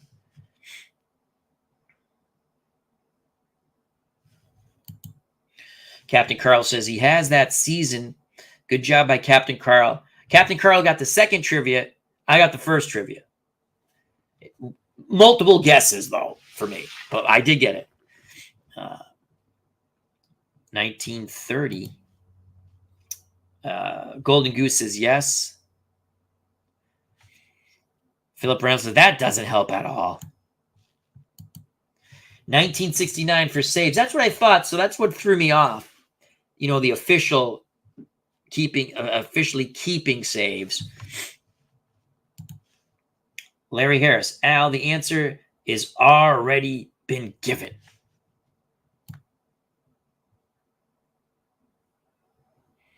I know that. But I had Hoyt Wilhelm on the first trivia question. That is a fact.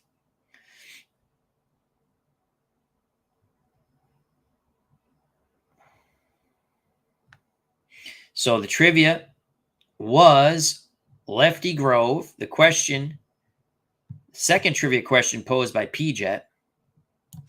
And the answer is Lefty Grove. Last pitcher to lead the league in wins and saves in the same season. Lefty Grove.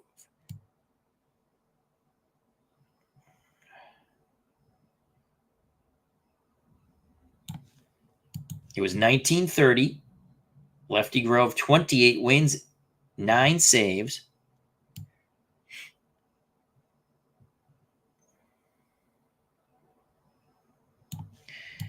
PJ says saves have been recorded retroactively, though. Yes, that I know. I was just curious when it actually became an official stat. So it was Patriots and Dolphins, Mr. Utah Mike. Thank you. Chat is flying here. Thank you, everyone, for joining us. Hope everyone's enjoying their weekend. Had to leave. Got up at 9, finished at 4. I didn't get out there till like 10. I ate breakfast first, but 4, 4:15, 4:30. I don't know what it was. My right hand's still shaking from using the blower. Nurse Teresa and I banged out the job. MK, have you ever visited the MLB Hall of Fame? My wife and I went there in September and had a great time. No, I need to do that. I would love to visit the Baseball Hall of Fame. P-Jet. Grove was with the Philadelphia A's. Okay, so I remember that correctly. Our good friend from Thailand, Nourished by History. Please check out his YouTube channel and subscribe. 1969 official saves. That's when they made it official for the stat saves. Philip Reynolds wants some hockey trivia. Well, that will be very difficult for me to answer. I have the coffee burps now. Trivia. Biggest gap between home run leader on a team and his next closest teammate.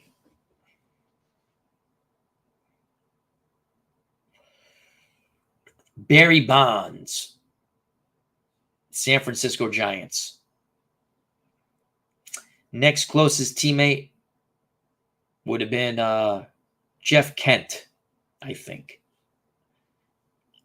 I'm saying Barry Bonds and Jeff Kent. Could have been Matt Williams. Was Matt Williams on that team, or is that too later? Frank Wainscott with some wrestling. Al, Brian Pillman Jr. defeated Tracy Williams in the first round of my ROH Top Prospects tourney. I worked with his Aunt Linda for 12 years with Brian Pillman Jr. AEW didn't know how to use him either. They had him, good wrestler. They didn't know how to use him. They put him in that what the hell are they called? The Varsity Blondes, a homage to his father, Brian Pillman, and Steve Austin, who are the Hollywood Blondes, I think. I'm trying to remember back. And yes, he's now in NXT. I might actually watch a little NXT just because I like Brian Pillman Jr., but he's not being called Brian Pillman Jr. He's a Cleve baseball fan has it. Lexus King. See, that's what I hate. I hate this. I mean, if it's a fake name you always use, that's fine. I hate when it's Brian Pillman Jr. I wish they would just let him be Brian Pillman Jr. 43. Oh, it's supposed to be the numeric number? Oh, name the two players. So I'm saying Barry Bonds and Jeff Kent. Not Bonds. Ruth. Sports Time Machine says Ruth. You don't need to name the second. Okay. Not Ruth. Ooh, Joel. Hank Greenberg. Hammer and Hank Greenberg, Detroit Tiger. I like that one.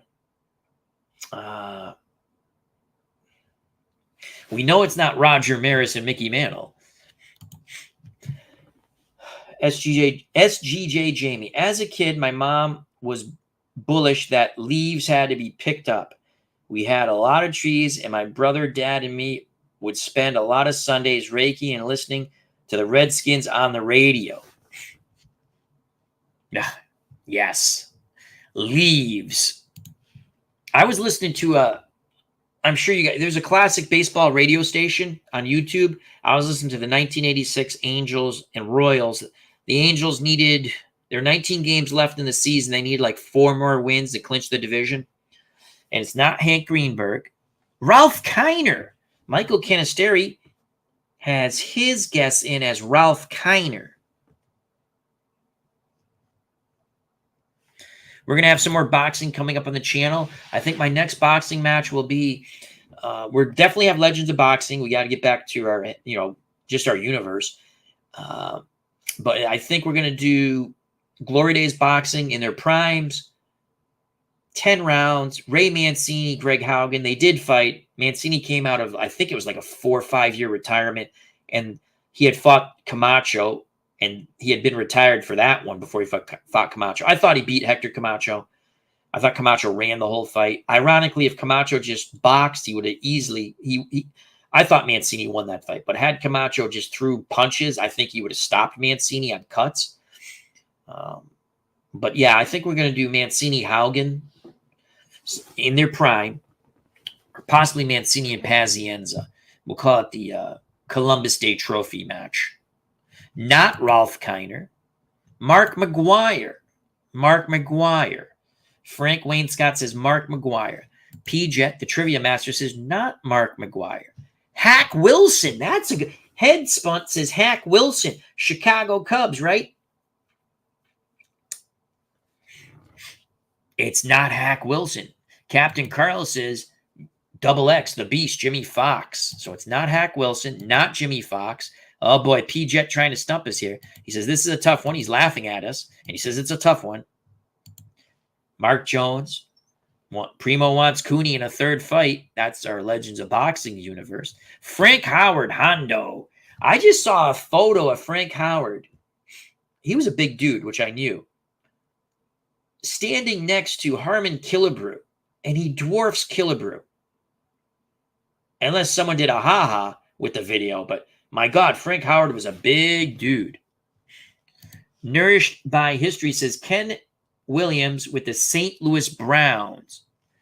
P-Jet says not Williams, but another good guess. Frank Wainscott. Al heading out. Thanks for checking out all my posts on Legends of Wrestling. I enjoy them. Take care, Frank. Have a wonderful evening. Thank you for stopping by. Who knows? We might still be here when you come back. Not Hondo. Okay. I like the Hack Wilson guess. That was really good. Because of the time period. Home run. The biggest discrepancy with the guy who home run leader compared to his teammates. Nick Esaski. I remember the Red Sox didn't have any home run hitters for a while. Then Esaski hit 30. And the Red Sox just didn't hit a home run. I'm going to say Nick Esaski. Did you have to lead the league in homers? Was it? I got to go back to that question. Did you have to lead the league in homers? Probably did, right? Let me go back up here. Biggest gap between home run leader on a team. No, you didn't have to lead the league. Okay. Nick Esaski. I'm going to say Nick Esaski.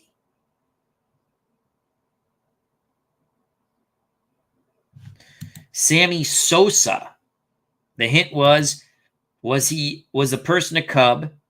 P-Jet says yes. Sports Time Machine says Sammy Sosa. When Howard, Captain Carl 8 says, when Hondo, that's Frank Howard, was a coach with the Brewers, someone said that if you put a 0 on the end of his uniform number, you'd be close to his weight. He was a big dude. P-Jet. 1998, Sammy Sosa hit 66. Mark Grace, 17. Gap of 49. The winner on our third trivia question, thanks to P-Jet, we're enjoying the trivia. Sports Time Machine, our good friend, Mr. Utah Mike. Tell him what he's won. Don Pardo, right?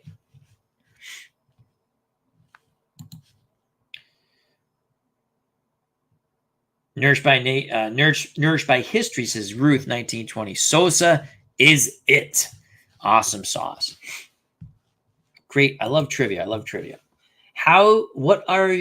We haven't talked about this yet. What games are you playing? What's going on with your gameplay? Have you bought any new games, new seasons? Share with us in the chat. This is the FOC. Friends of the channel, friends of the community. You know what the FOC means. Fun, fun, fun. Till your daddy takes your games away. See what I did there? Fun, fun, fun, till your daddy takes your T-Bird away. What group sang that? Little music trivia. And I'm probably wrong, but I think I'm right. I think I know the group. What group sang fun, fun, fun, till your daddy takes your T-Bird away? Philip Reynolds says, bottle of leftover steroids for Sammy. Payoff GF.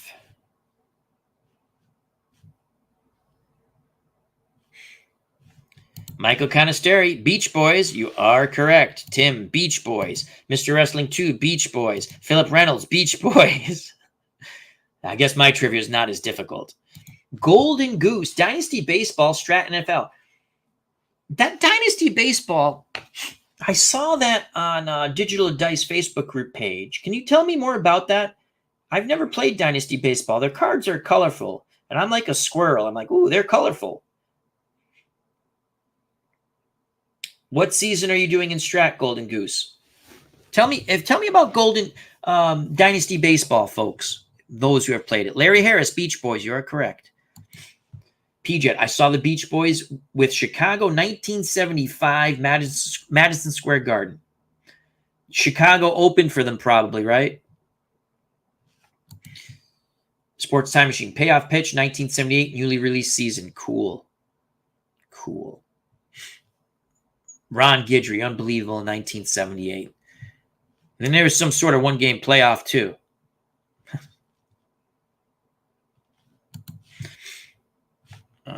Mr. Wrestling 2, I think you know my new obsession game.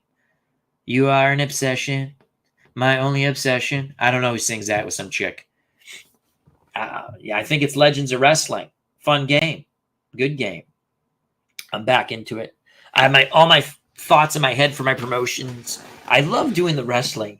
Some people, because it's just story. You just come up with stuff. My God, no matter how many times I put Bruno and superstar Billy Graham together to be a team, they lose. I can't believe the Dice Gods were against them, against the Young Bucks. I thought for sure with Cornette in their corner. It's just fun. I just like doing the wrestling stuff. Cutter Historical, check out that wonderful channel.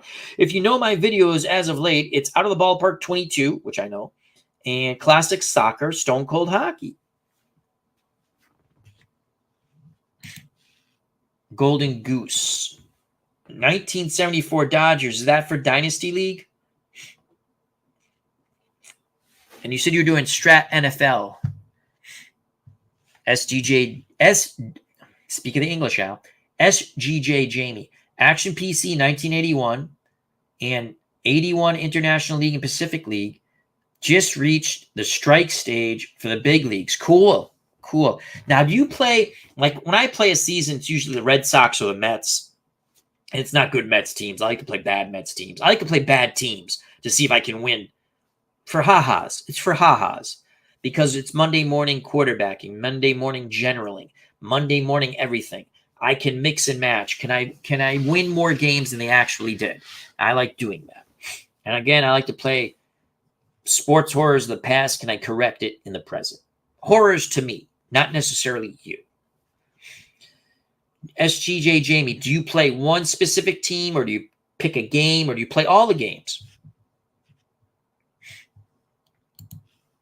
Beach Boys open. They did some songs together at the end. Cool. So they opened for sure. Yeah, 75, that would make sense. Chicago being the bigger band at the time. That makes sense. Larry Harris. I just received this past week payoff pitch seasons 1976 and 1978, still separating the cards. Yeah, when payoff pitch comes, I have it back there. They're not in team sets. They're just players, and you have to put them together. You're correct about that. My allergies are kicking in from doing the leaves now. Cleve Baseball Fan 879, our good friend Tim. Remember to subscribe to his channel. FOC, that's where you want to be with you and me. Anamish Singh's Obsession, I can't even pronounce that word, which was the Saturday night's main event theme. Oh, you mean the wrestling? I loved Saturday night main events. Those were some fun wrestling cards that WWF put together. You are my obsession, my only obsession. Golden Goose. It's a monthly fee online game. You can play against friends or replay seasons. It takes about 30 minutes to play a game. Okay, so that's an online. There's no cards with that? I must have looked at the wrong thing and thought it was Dynasty Baseball. How do you like it? Do you enjoy it? Obviously you do. Tell us why you like it. If you can, if you want. Another trivia question from the trivia guru himself, PJ. As I spilled coffee on myself. That's awesome, Al. You spilled coffee on yourself. Trivia. Highest regular season ERA by a team winning the World Series. Which team / year? And it's not 1930. So this team would have to be an offensive juggernaut if your ERA sucked. Highest regular season ERA by a team winning the World Series. Which team and year?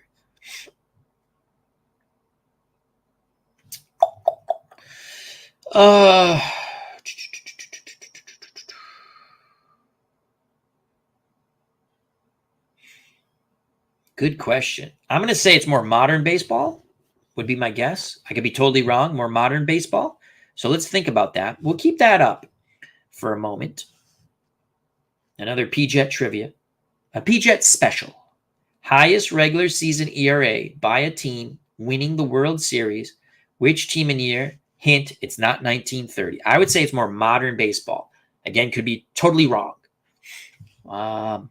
My guess would be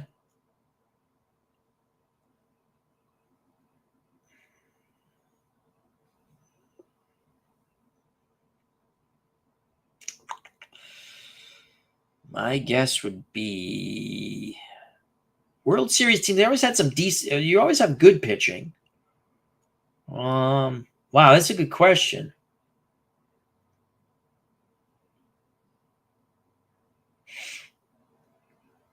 They had to win. Highest ERA. 87 Minnesota Twins. Probably wrong there. I don't know why I'm saying 87 Minnesota Twins, but just in my head. Only player to lead the majors in batting average. Had enough at-bats to qualify, but didn't win. Who was it? Willie McGee. Was it Willie McGee? Because he was traded to the Red Sox? He went from the National League to the American League? I think. I could be wrong. Am I right? Am I right? Am I right? Am I right? Is that bingo for me? Is it Willie McGee? Larry Harris for the World Series team says 2011 San Francisco.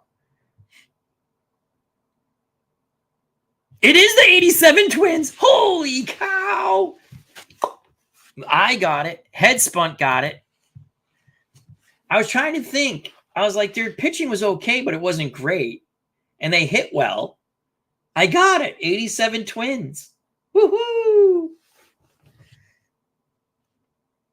So is Willie McGee correct, Mr. Wrestling? He said bingo. Willie McGee. All right, I'm on fire. We're on fire, chat. We're on fire. I said 87 also. I'm giving myself credit for that. Good job, Headspun. Good job. Good job. I remember Jack Morris was on that team. He pitched okay. I don't remember. Was Blyleven? I don't think Blyleven was on the 87 Twins, was he? But I remember they hit the ball well. And it wasn't really a special. I mean, they won, so they're special with that. But 87 Twins. Nice. Willie McGee. Nice. All right. What else is going on in the FOC? The place you want to be. How do you become an FOC member? Become part of the FOC. Watch the little thing on the bottom. If you're watching it, see, if you're a subscriber, then you're in the chat. If you're watching and you're not a subscriber, you have to subscribe for X amount of time, and you can go in the chat. It's all you have to do is subscribe to my channel and other channels in the FOC. Friends of the channel, friends of the community.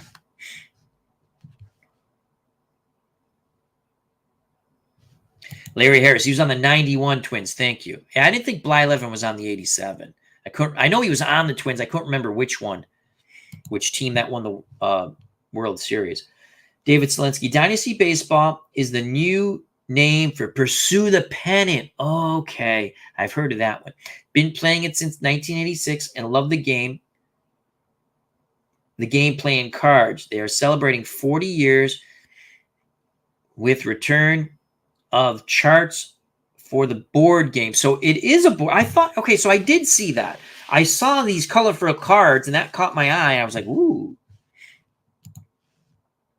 Viola, Blyleven, Straker were their top three starters. Oh, so Jack Morris was not on that team. Okay, thank you. Headspun says Viola, Blyleven, Straker were their top three starters.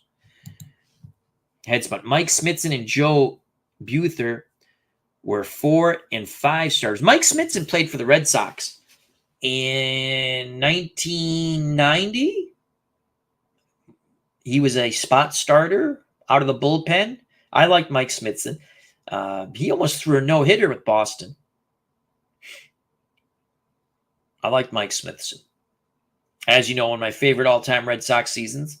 Yes, I loved when they won the World Series in 2004, but 1988 Morgan Magic was a fun season for me. Golden Goose.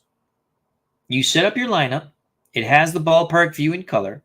You press the pitch button to start the at-bat. Then there's randomize. Their randomizer based on how good the pitcher and hitter are. Okay. Joe Niekro was their 5th starter for the Twins. I believe that's what PJet means. Golden Goose. You have to have your bullpen up for at least 3 batters before they can make a move. That's interesting. Juan Berenguer, Jeff Reardon were their main relievers. So we are reliving 1987 Twins roster right now. P-Jet says yes. You know what I saw? Does anyone remember the White Shadow?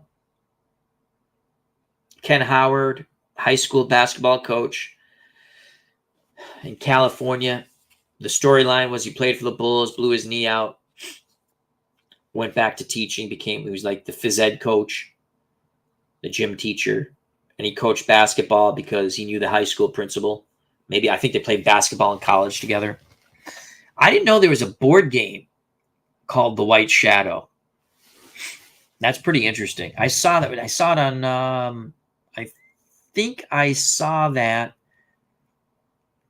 on Facebook. Tim, you got it. Carver High. I love that show. I love The White Shadow.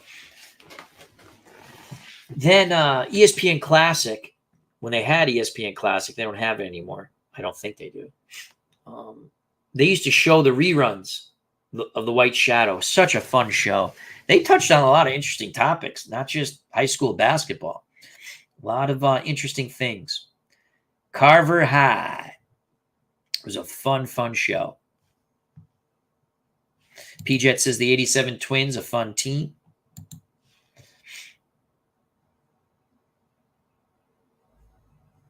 Cleve Baseball Fan 879. Or Berman called him Greg Gagne with a spoon.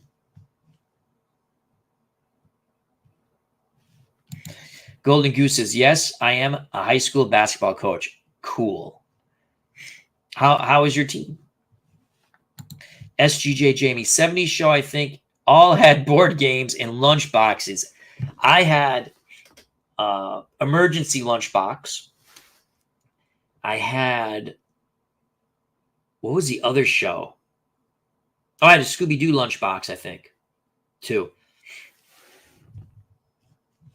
Another trivia from the trivia master himself, P-Jet. Trivia. Most plate appearances in a season without hitting a double. Wow. Most plate appearances? Or do we have to guess the player? Most plate appearances without hitting a double. That's, wow. God, you got to fall into a double at some point. So I'm going to say 93 plate appearances.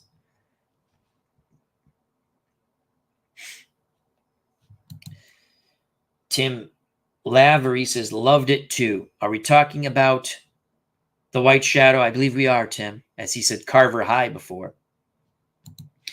The Golden Goose. So I love that series. Gagne with a spoon. Got it. This question is way too obscure, though. No one will get it. I said 93 at bats. And yes, it's obscure. John Wise, how are you? Hope all is well. The answer to B-Jet's question is me. Probably true. SGJ Jamie, I had the emergency board game.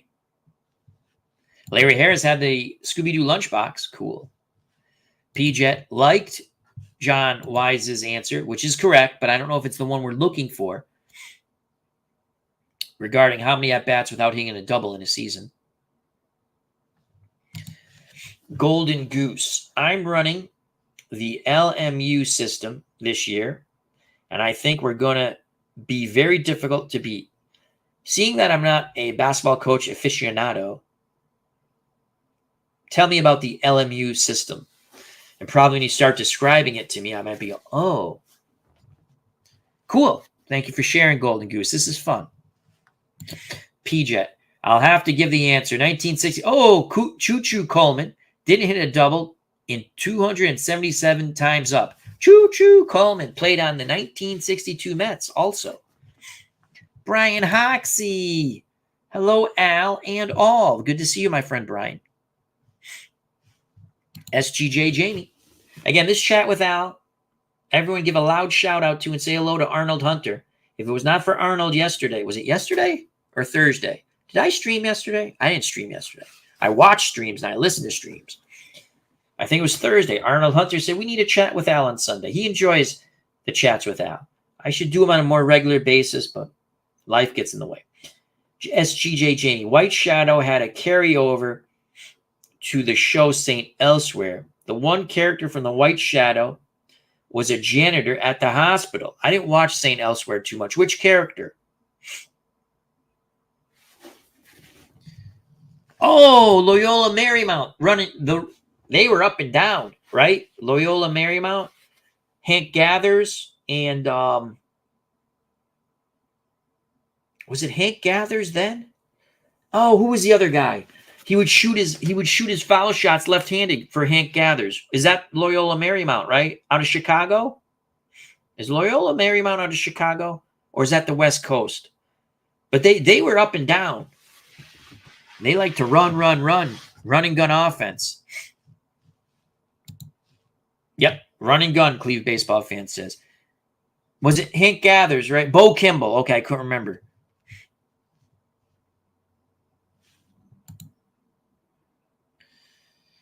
Hank Gathers, Bo Kimball. Yep. Bo Kimball. Okay. Golden Goose says it was invented by Paul Westhead 36 years ago for Loyola Marymount. They were fun to watch on ESPN when I would watch a lot of college basketball. SGJ Jamie, I forget which character it was, but he played the same person on both shows. Wow, that's interesting. West Coast. Okay. I don't know why sometimes I think, is there a Loyola in the Chicago area too? Because I get confused with that. It is LA. Okay. I knew it was either, as soon as I said Chicago, I said, no, I think it's the West Coast. Because I remember watching those games late. Brian Hoxie, 89, 1990, Loyola Marymount, season points per game, 122. We'll call it 122. 3,918 points in 32 games. You score, you win. That's Loyola in California. Loyola in Chicago made the Final Four a few years back. Okay. There's two of them. I know. Thank you. SGJ Jamie. It was Warren Coolidge. He was the center. Wasn't Coolidge the center on the White Shadow? Wow, that's a good piece of little information there. Thank you. I did not know he was on St. Elsewhere. Cleve Baseball Fan 879, our good friend Tim. Remember to subscribe to that channel. Loyola in Chicago has the really old nun sister Jean that became a media darling. She go right. It's a Catholic school, right? College. SGJ Jamie wants to confuse me even more. Baltimore also a Loyola as well. Lots of Loyolas. Lola. L-O-L-A. Lola. Walk like a woman, but talk like a man. Who sang that song? My Lola. Walked like a woman, but talked like a man. Something like that. Who sang that song? Let's see if you guys get that one. My Lola. L-O-Y-O Lola. Something like that.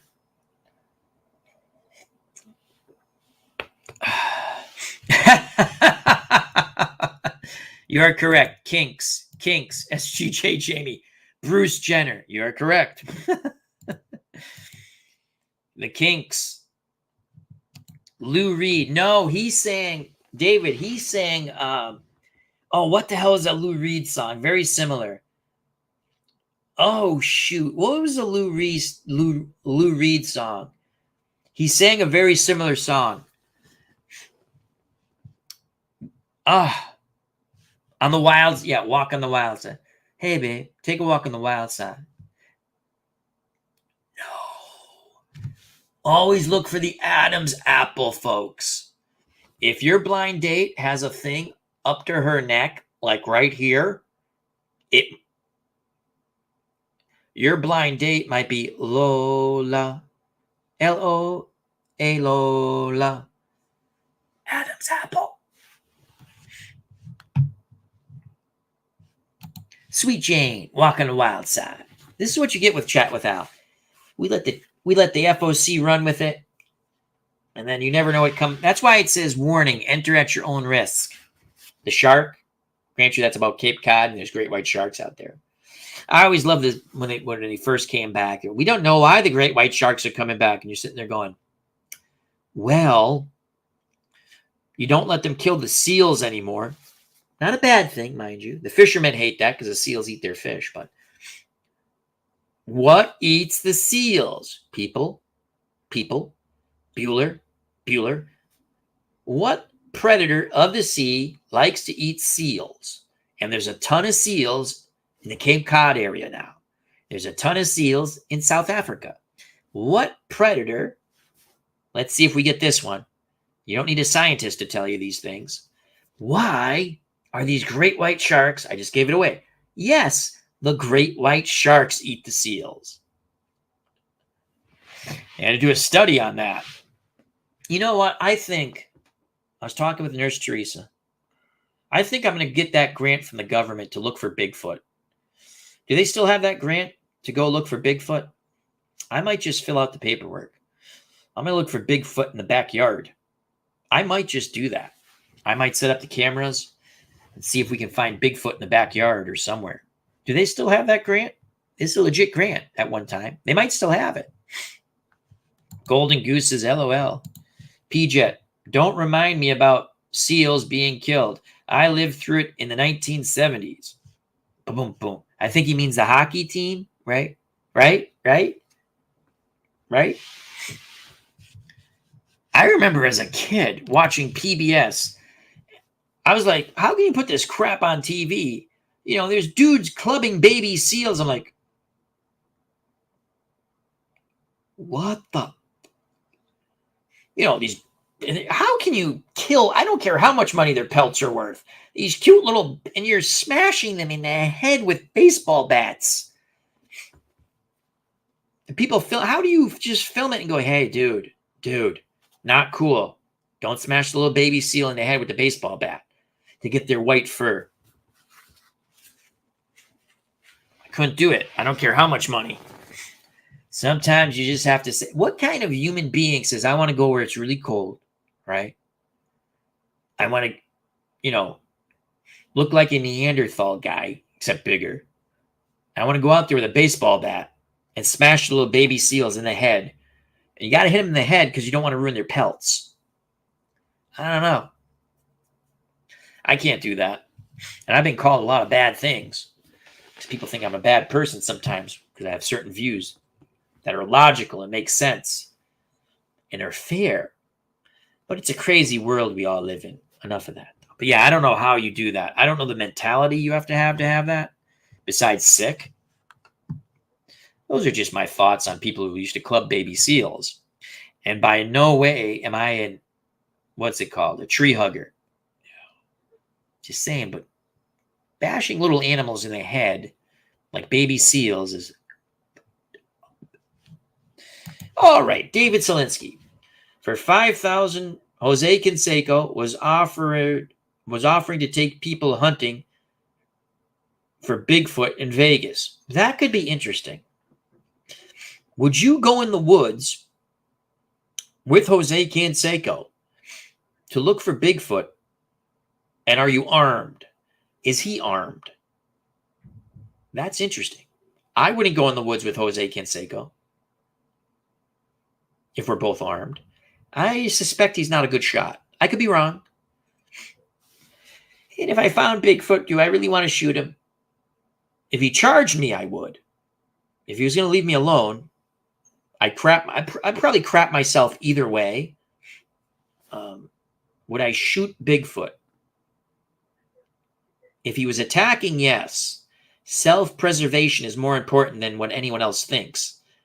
Yes, I would shoot Bigfoot if I was being attacked. That being said, I don't want to shoot Bigfoot. I don't really want to find Bigfoot. I don't think there really is a Bigfoot. I don't really want him to exist because that's kind of frightening to think about. That's like people say, oh, I wish there were dinosaurs still. No, you don't. Imagine, oh, look, there's a Brontosaurus Rex. A Brontosaurus coming down the street, just crushed my car and took a crap on the lawn. No, I don't want a dinosaur crushing my car and taking a crap on the lawn and eating the tree in front of my house. Well, he could eat the tree in front of my house. Oh, look, it's a raptor. No, that's not fun. I don't want to be eaten by a raptor. I'm just saying. Brian Hoxie, I wonder if the Bigfoot grant had an extra payout if you found DB Cooper instead. Maybe they are the same creature, makes you think. DB Cooper, never found him. Guy who hijacked the plane, jumped out, right? With all the money. He's dead. He's dead. DB Cooper, but he parachuted in is it Alaska?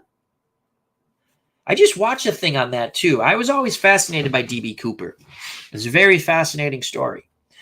He hijacked the plane, said he had a bomb, I think. I don't think he really had a bomb. Could be wrong. Could be wrong there, but and he wanted a bunch of money, and they gave him the money, and he jumped out of the plane. And he parachuted. Never found him. They found some money near a bank near a river, but it was kind of buried, which made no sense, right?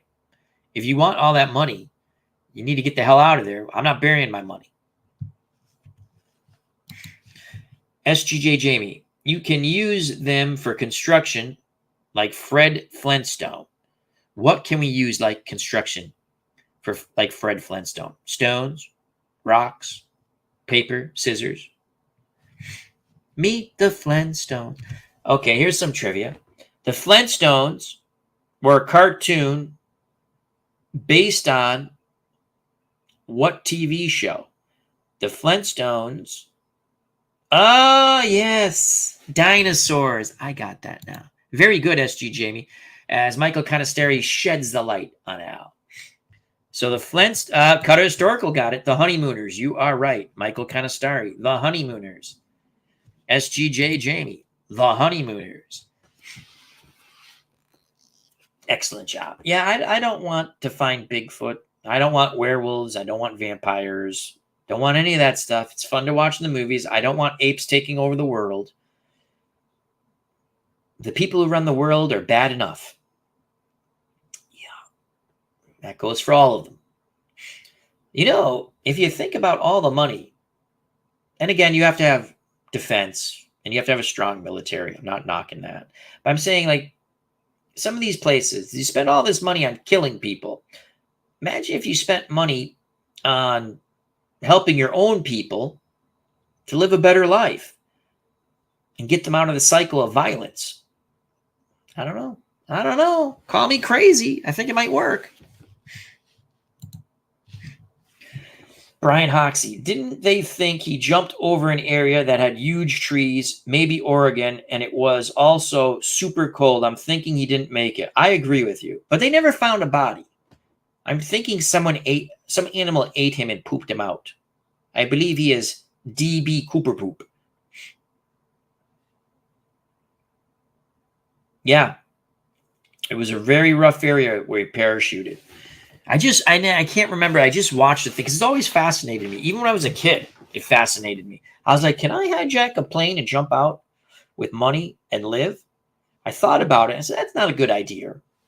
Not a good idea at all.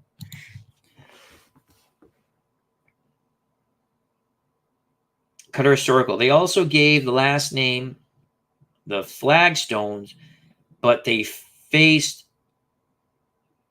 the creators of High and Lois cartoon strip getting mad at them, so they changed their name to the Flintstones. I did not know that. Thank you very much, Cutter Historical. Check out that wonderful channel and subscribe. Let's grow the FOC. SGJ Jamie. The old show In Search of Leonard Nimoy. I love it. You can find him on YouTube. Did a show on Bigfoot I remember seeing as a kid. Absolutely fabulous. You can find the movie. Peter Graves narrates it. Searching for Bigfoot. Peter Graves narrates it. It's like an hour and 20 minutes. I remember watching that at the movie theaters as a kid. There's a like mid-late 70s. Huge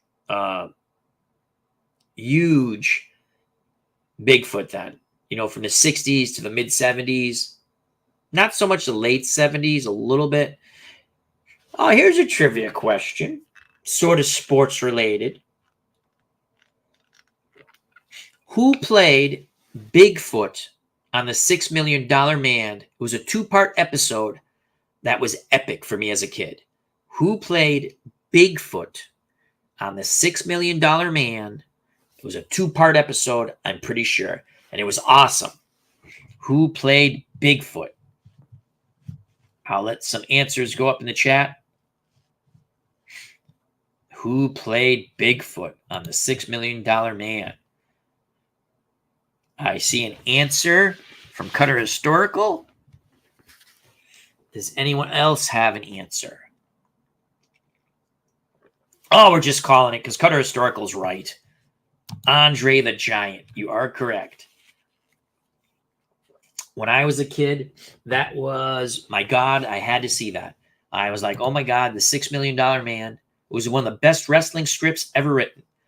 Bigfoot is a bad guy at first, but we don't know that Bigfoot's being controlled by the bad guys.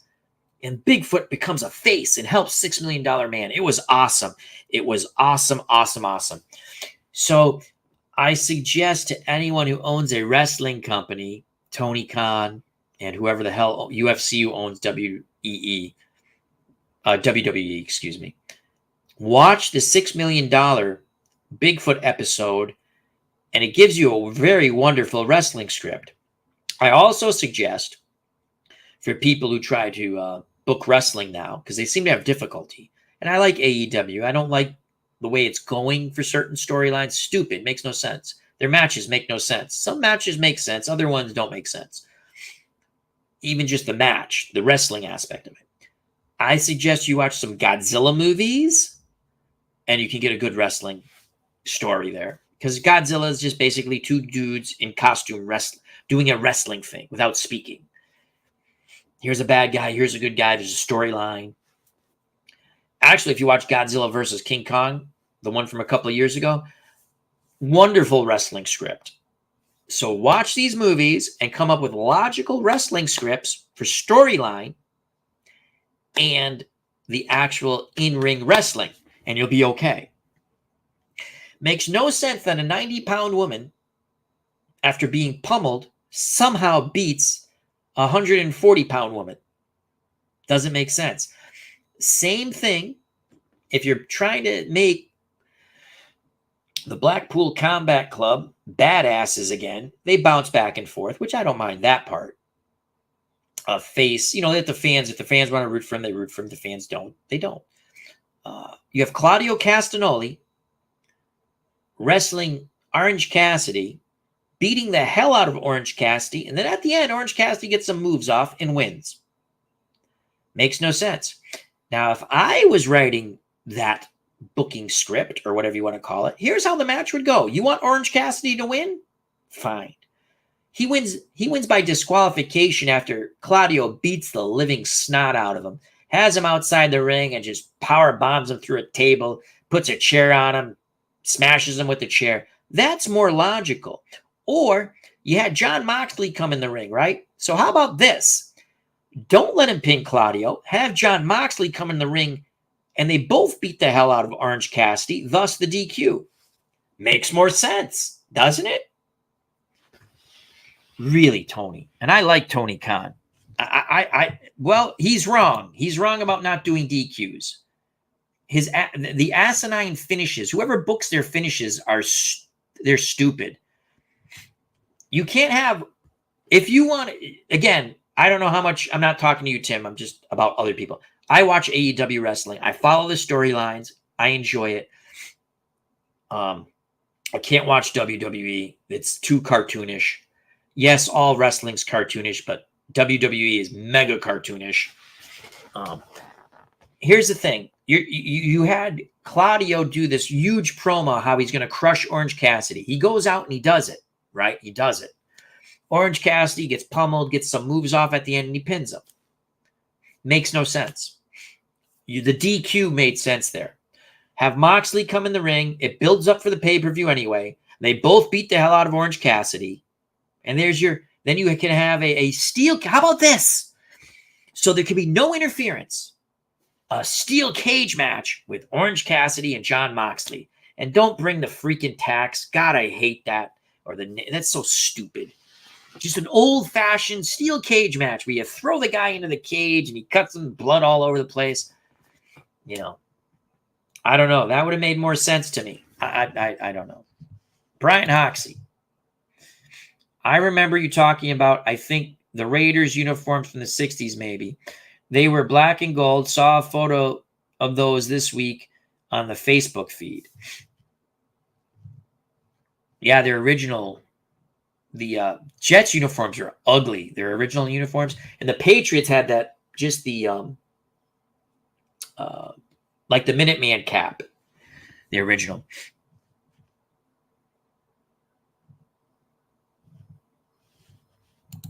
Ultraman had a good monster wrestling. Captain Carly, a friend of mine saw Andre the Giant eye to eye in a small sport arena that was in Attleboro, Massachusetts. My friend, though, was halfway up the bleacher seats. Cool. Golden Goose says, have a great night, everyone. Had a blast. Take care. Thank you very much, Golden Goose. Hope we see you again very soon. And enjoy. Yeah, so he hates DQ finishes, but, you know, does it make sense that you get hit with, again, I'm just talking wrestling a little bit, and it's not directed at Tim. I'm just because he brought it up, and I thank him. You know, like 4,000 super kicks, and you don't pin the guy. 4,000 false finishes doesn't make sense. It drives me, whatever. And I enjoy wrestling. They're trying to capture this magic demographic that they're not going to capture. They get some of it. All these, even the WWE, they want that magic demographic. The 18 to 35-year-olds or whatever. They're not watching it. It's people like me who watch and go to the shows. Yeah, they have some of that demographic that they want, because we're just living a little nostalgia. We just want to see some men's soap opera and try to figure out the storyline. You know, again, everyone's always trying to capture. In reality, you should be trying to capture the demographic that spends the money. I don't think it's that 18 to 30-year-olds who are spending the money. I really don't. I don't care what statistics say. Think about, do they have disposable income? Think about it. They don't even watch stuff. You know what they watch stuff on? Where's my phone's charging? They got their phones. They're not watching TV. They're not. Everyone's trying to capture that magic demographic. You're not going to. Not with TV. You're going to capture it with the phone, streaming, things like that. You know. Here's another thing AEW should do. When you have a really good pay-per-view match, maybe about 3 weeks later, why not show it on a Friday night? MJF, Bryan Daniels was outstanding. Okay. MJF, Adam Cole, very good. Or whatever. Those matches go about an hour. Your Friday night show is about an hour. So you can do some promo, and then you can show the match for people who haven't seen it. And people might go, but people know you knew who won. Their Friday shows are very weak. I usually watch the Friday shows on a Tuesday when I'm eating dinner, and that you can fast forward some of it. Sometimes your Friday shows are really good. Like, I didn't watch Saturday night. Obviously, I did a chat, so I'll watch that tomorrow. Tomorrow, Monday, I'll get the gist of what the storyline is. But I suggest that, because if you have Peacock, you basically get every WWE big matches. I'm not going to call them pay-per-views because they're not pay-per-views anymore. You can watch them. So if you're AEW, and I know you keep hanging your hat on the Wembley show, which was awesome. I got the pay-per-view. I don't regret it. I totally enjoyed it. But you think you're going to have to come up with a little something different. You're kind of doing the same thing your competitors are doing. Do something different. Do something different. Also, a monthly pay-per-view show is stupid, in my opinion. I'm not going to get every monthly pay-per-view show. Why not let the storyline build up a little bit for your pay-per-views? I think they're shooting themselves in the foot. I don't mind seeing good wrestling on TV. I love it. I don't mind seeing good wrestlers on TV. I think you should also take some of those mid-card wrestlers, male and female, who are good, and build up a little storyline with them. That's what they used to do on the YouTube dark matches, which were fun to watch. There were some squash matches, but they weren't all squash matches. I think you should have a TV title. I think you should have a women's tag team title. I don't know why they don't have it. I think the WWE finally has it. Again, I tried to watch WWE the other day. It's such cartoony. Again, wrestling is cartoony. They're mega cartoony. Here's another thing, AEW. Don't start using goofball names for your wrestlers. Let them have whatever real name they want to pick. It makes it more interesting to me. When I stopped watching wrestling, every time I stopped watching wrestling, and I knew it was fake about 9, 10 years, you're 9 years old, 8 years old, you're kind of going, you enjoyed it though, right? And you said, maybe that was real. The animosity, I mean. They're very athletic, but really, come on, think out of the box, Tony. You're supposed to be smart. You are smart. Again, he's not watching this.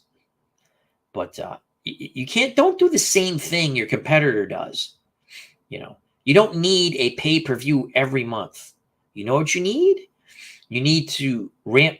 And again, everyone's like, oh, their ratings are down. It's a Friday night. The ratings also, I don't believe, count on people who watch it on demand. I watch that on demand. They keep hanging their hat in their Wembley show, which was fun, but you got to do something now. The other thing they need to do, stop going to venues that you can't fill. And, when you go to a venue and you have to cut it down to 5,000 tickets, supposedly, if that's accurate from what they say online, don't do it. Don't go to places. Go where you're strong. Philadelphia had a good crowd. I know Worcester had a good crowd. Hartford Civic Center was packed. Mohegan Sun, packed. I didn't go to the last one because we watched a Fury fight. You don't have to go all over the place. They draw well in Canada. You have Kenny Omega, Chris Jericho, and others. I don't get it. I don't get why they're trying to shove some of these wrestlers, especially female wrestlers, right down your throat, and they're not good. They're not the certain ones.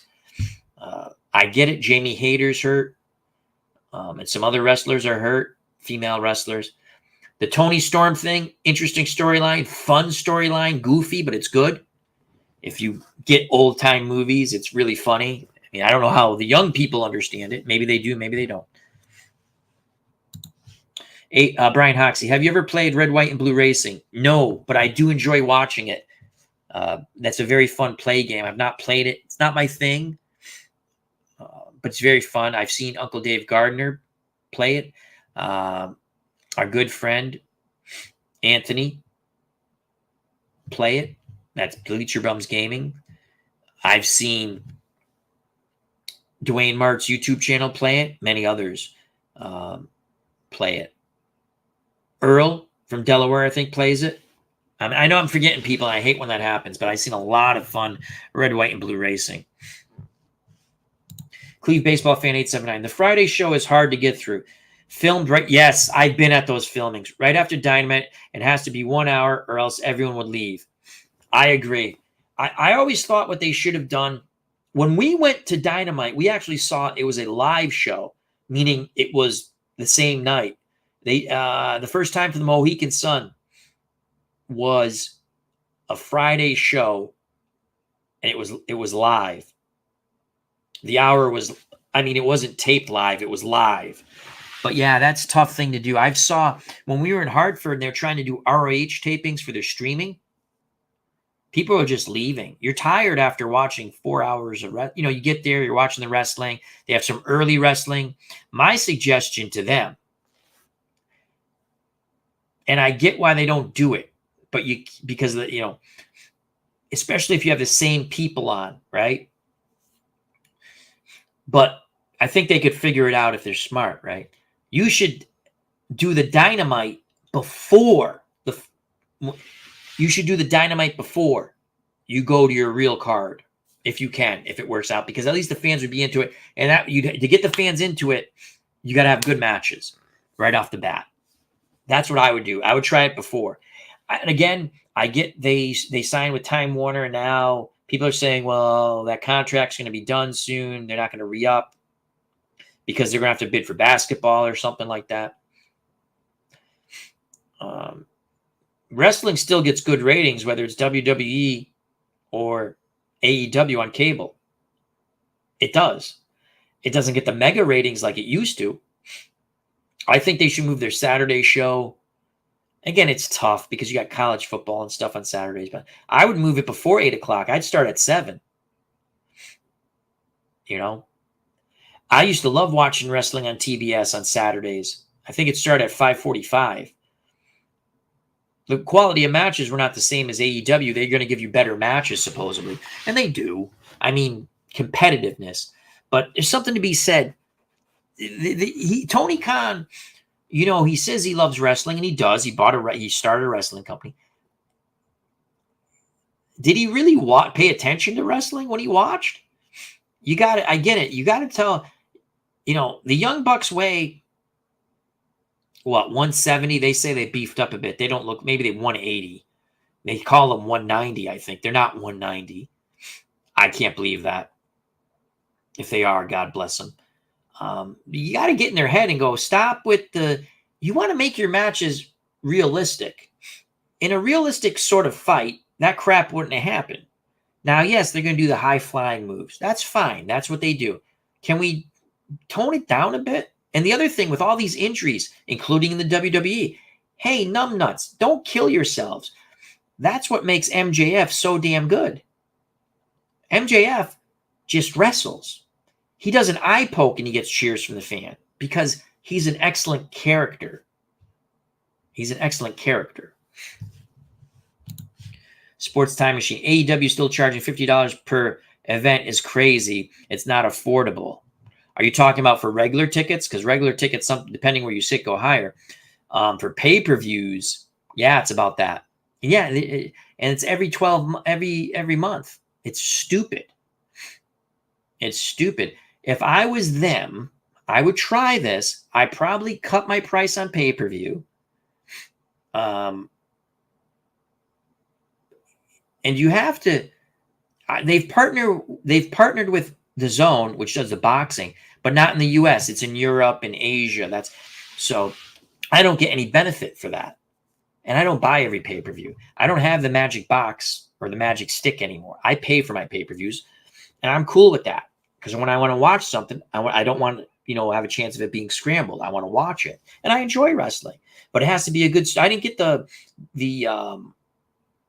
was it the last one? I don't think I got, but or the one prior to that. The Wembley one was excellent. I'm going to get the one on November 18th. That's going to be fun, I think. I just think you have to be more creative. It's the same. Really? You didn't put the belt on Jeff Jarrett when he was wrestling Orange Cassidy? Just have him cheat. They have 15 people at ringside. Someone whack him with the, let Jeff Jarrett pin him. Hit him with the, it doesn't. And then you can have the guy come back and beat him at a pay-per-view. It's not that hard. Maybe Jeff, you're not going to keep the title on Jeff Jarrett a long time. Same thing when MJF is looking for partners. Wouldn't it have been funny if Danhausen came out and just tapped him on the shoulder and go, I'll be your partner. Instead, they do the obvious and they go with the Acclaim. Yeah, they got the big pop, but I would have rather seen him wrestle with Jeff Jarrett and that group. I think it would have been fun because now the fans are forced to, well, we like MJF. We really don't like these people, but we don't like those people. I think Jeff Jarrett's awesome. He's in great shape. And they signed Ric Flair. Why? To promote his energy drink? Yeah, the fans pop it.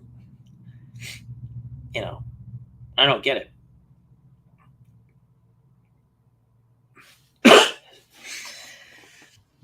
ROH is going nowhere. There's no TV.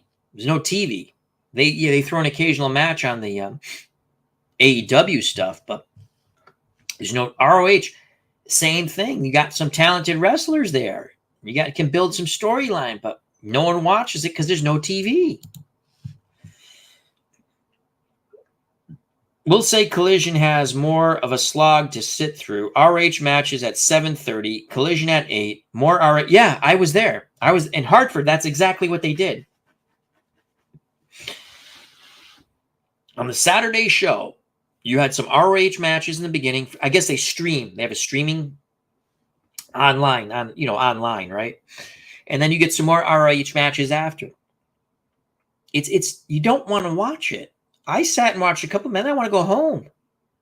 They got to come up with a better system. They're supposed to be smart people. It's obvious to me you need to do those matches. Everything you want to be streamed or for your Friday show needs to be before. Obviously, people on the Friday show don't put them on the Wednesday show, right? They're just going to be shown on the Friday show. If you're doing a storyline with something on Wednesday, book it on Saturday. It's not that difficult. Don't book it on Friday. Not that they usually do, but that's what I'm saying. Brian Hoxie. It's one of those games I never thought I'd like, but currently can't stop playing. Any game like that for you come to mind? Okay, so it's a general question. Brian Hoxie's asking. Right now, I'm really enjoying my Legends of Wrestling. I'm just enjoying it. Coming up with my little storylines. I have my world title, and I have my Japanese title, international titles, I call them. And I have a TV title. We might introduce a Japanese TV title. Sometimes more titles are better. Just when you have a gazillion wrestlers, why not? But I'm enjoying this one again. As you saw, I think I did 3 consecutive streams, or 3 out of 4 streams were wrestling. First one did well, the other ones didn't, and they're all fun matches. But I'm enjoying this. And again, it's not a knock against any other wrestling game, because I do like my other wrestling games. But if I want to do a card and dice wrestling game, there's a little more setup to the squared circle for me. And it's not that hard, but you come home from work, you got to do stuff, and then I'm like, I want to do some wrestling, or I want to play it or stream it. This is quicker to set up for me. Now, there will be the squared circle back on my channel at some point, and soon, hopefully. But I have to do there's setup to it for me, because I put it on the Excel spreadsheet, because it makes it a usable footprint. This I can just take to this. I don't have to do any math really. Throw some cards down and roll some dice. And again, Mr. Wrestling 2 and I were talking offline about, it seems like, they're, generic, like a DDT, right? That's a DDT. Well, to me, when I see, say, Jay Briscoe rolls the DDT on a level 2 offense with a 1 roll on a 6-sided die, there's a build-up to that DDT. It just doesn't happen. So I describe it differently. And then the DDT comes. And again, I play the rules the way I see fit. Within the parameters of the rules, but what's logical to me. And I have, like, when someone's wrestling Andre the Giant, they're not going to try to slam him most of the time with certain wrestlers. So even if it says this is a certain move, I always have it. It's a strike to the leg. It's a strike to the lower knee, or the back of the knee. You're trying to bring the Giant down. And then when you get him down, it's a drop. It's a mule kick to the face or something, So I might not necessarily, like, if Jay Briscoe was wrestling Andre the Giant and he gets a 5 or 6 and it says Jay Driller, he's not going to Jay Drill Andre the Giant. So to me, it would be he gets Andre the Giant down with strikes to the leg. You know how they do that really cool move. And God rest Jay Briscoe. So where I like it. It's one of the modern things I like, where they come off the ropes, where they do a drop kick to the lower leg. It's really like a mule, like a kick to the lower, like a drop kick almost, because they're using both feet. I would do something like that, and I would say Jay Briscoe got on the ropes, even though it doesn't say that, because he's not going to do a Jay Driller, right? And he's going to come off the ropes with a missile drop kick or something. He catches Andre clean. Doesn't matter who the hell you are. If someone's coming off the ropes, again, in make-believe reality, right, and hits you with a drop kick 2 feet to the jaw, you're going to be hurt. So that's what I do. But I'm enjoying this. I've been playing a lot of PC action PC baseball offline. My Massachusetts State League team, playing action PC football. But yeah, I'm enjoying McCard and Dice. I love History Maker baseball. There's a little setup to it. So sometimes I want to roll a History Maker game, but I'm like, what's quicker to play? A PC game or History Maker baseball? There's setup to History Maker baseball. I don't do weather. I don't do weather. I don't want rainouts. I don't want wind affecting. And again, if you want to do that, that's cool. I don't do it. I want to play the game. I pick a thing. I roll, are they sunny or this? Sometimes I use it. Sometimes I don't. Is the team happy or not? Sometimes I use it. I do pick a hot and cold batter. I don't use, if I'm playing the great players, like in the Cooperstown League, I'm not going to use the extra, they get an extra benefit. Or they're going to be down something. I'm not doing that. They're great players. Play it out. I know. I don't use all the nooks and crannies for that game. And I love the game. So it's not a knock on the game. There's a lot of nooks and crannies. Legend Sports Universe has joined us. Check out that wonderful channel. Mr. Wrestling, no ROH available on TV is insane to me. Absolutely. Here's the thing. You took, and I get it, the TV deal made you take your stuff off YouTube.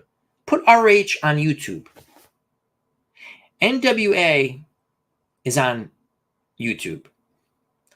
I watched a little bit when Nick Aldis was there. Now he's in WWE. So I might watch, and I don't think he wrestles. I think he's just like corporate, I assume they're going to let him wrestle at some point. To me, I enjoy watching him wrestle. I watched him wrestle on YouTube a lot.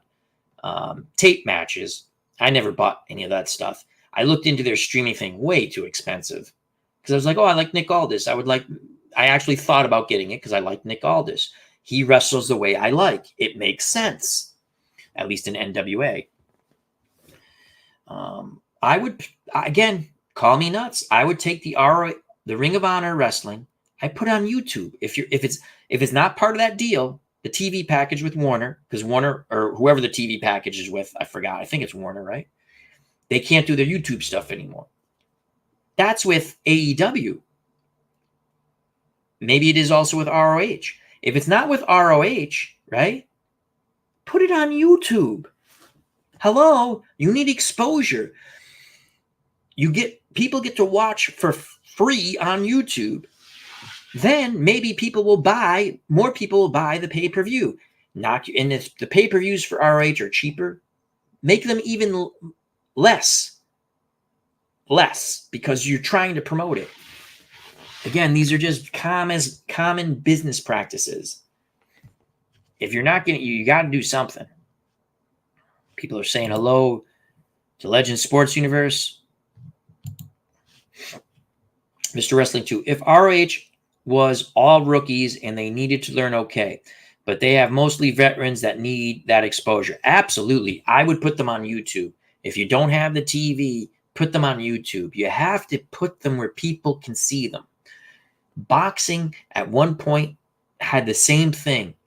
No exposure because there's no fights that you could watch. Now, most fights, at least you have the Zone if you want to watch fights. Again, you got to pay to get the Zone. It drives me nuts. ESPN Plus, they have some good fights. I keep thinking about getting it.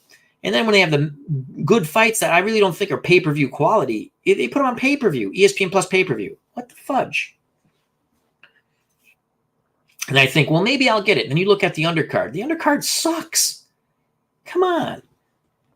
When I get boxing or when I watch boxing, I want to watch the full card. Give me a good card. And it doesn't mean that every fight has to be a championship fight. Make evenly matched fights that I've actually heard of the boxers would be nice. And the same thing with wrestling. Obviously, you want evenly matched storylines for the stuff. The other problem is I watched an interview with Ole Anderson when he's talking about he was killing Ric Flair, which was great. Just saying, his matches were all the same. And he'd say, Rick, let's try to do something a little different. It's pretty obvious. And I like Ric Flair. I don't agree with him as stuff he did as outer wrestling. But his matches were all the same, pretty much. Not that I didn't enjoy them, but You know, the flip over the thing, which I still always thought was amazing. The turnbuckle, land on your feet. I still think that's amazing. But again, it was the same type of match over and over again. I agree with Ole Anderson and some other people.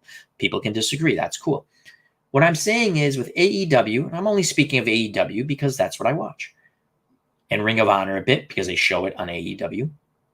You got to do, like when they had Moxley with the squash match on CM Punk, and that was more due to an injury thing, I guess. But we were like, wow. Every once in a while, you got to do a wow, you know. You got to use a DQ or a count out or a time draw. They did that with MJF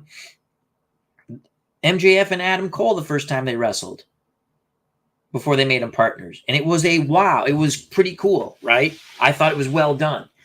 And then they go to these asinine 14,000 false finishes, and you just sit there and you go, what was it last week? And I can't remember. So I can't remember the two wrestlers, but someone did a really cool move off the rope, and he didn't get the pin.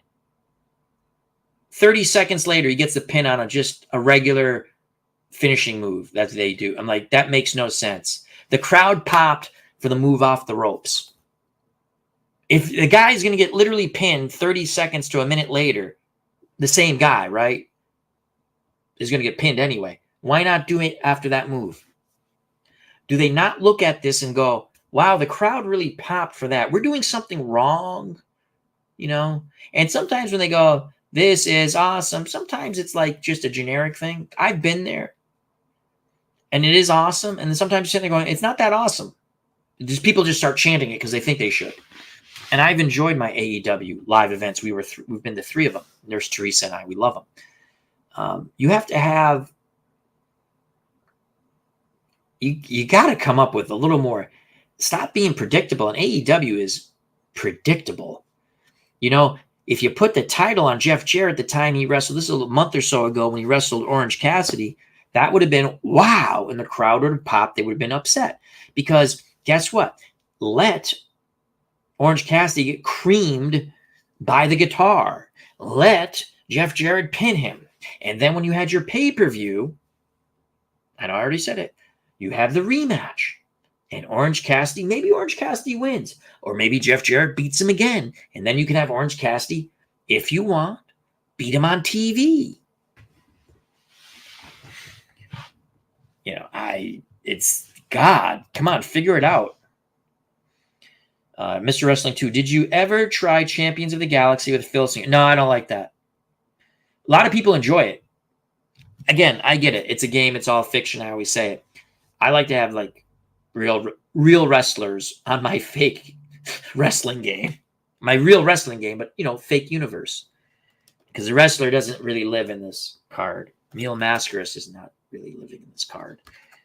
Love this Neil Mascaris card. My God. Jay Briscoe has been absolutely dominant in Japan, in my universe. A lot of people love it because it has its own built-in storyline. People get the books and they read about the characters. So, yeah, that's a different type of gameplay. And a lot of people love that, Mr. Wrestling, too. Brian Hoxie. Yep, sometimes you're up to a little setup, but sometimes you just want to sit down and play.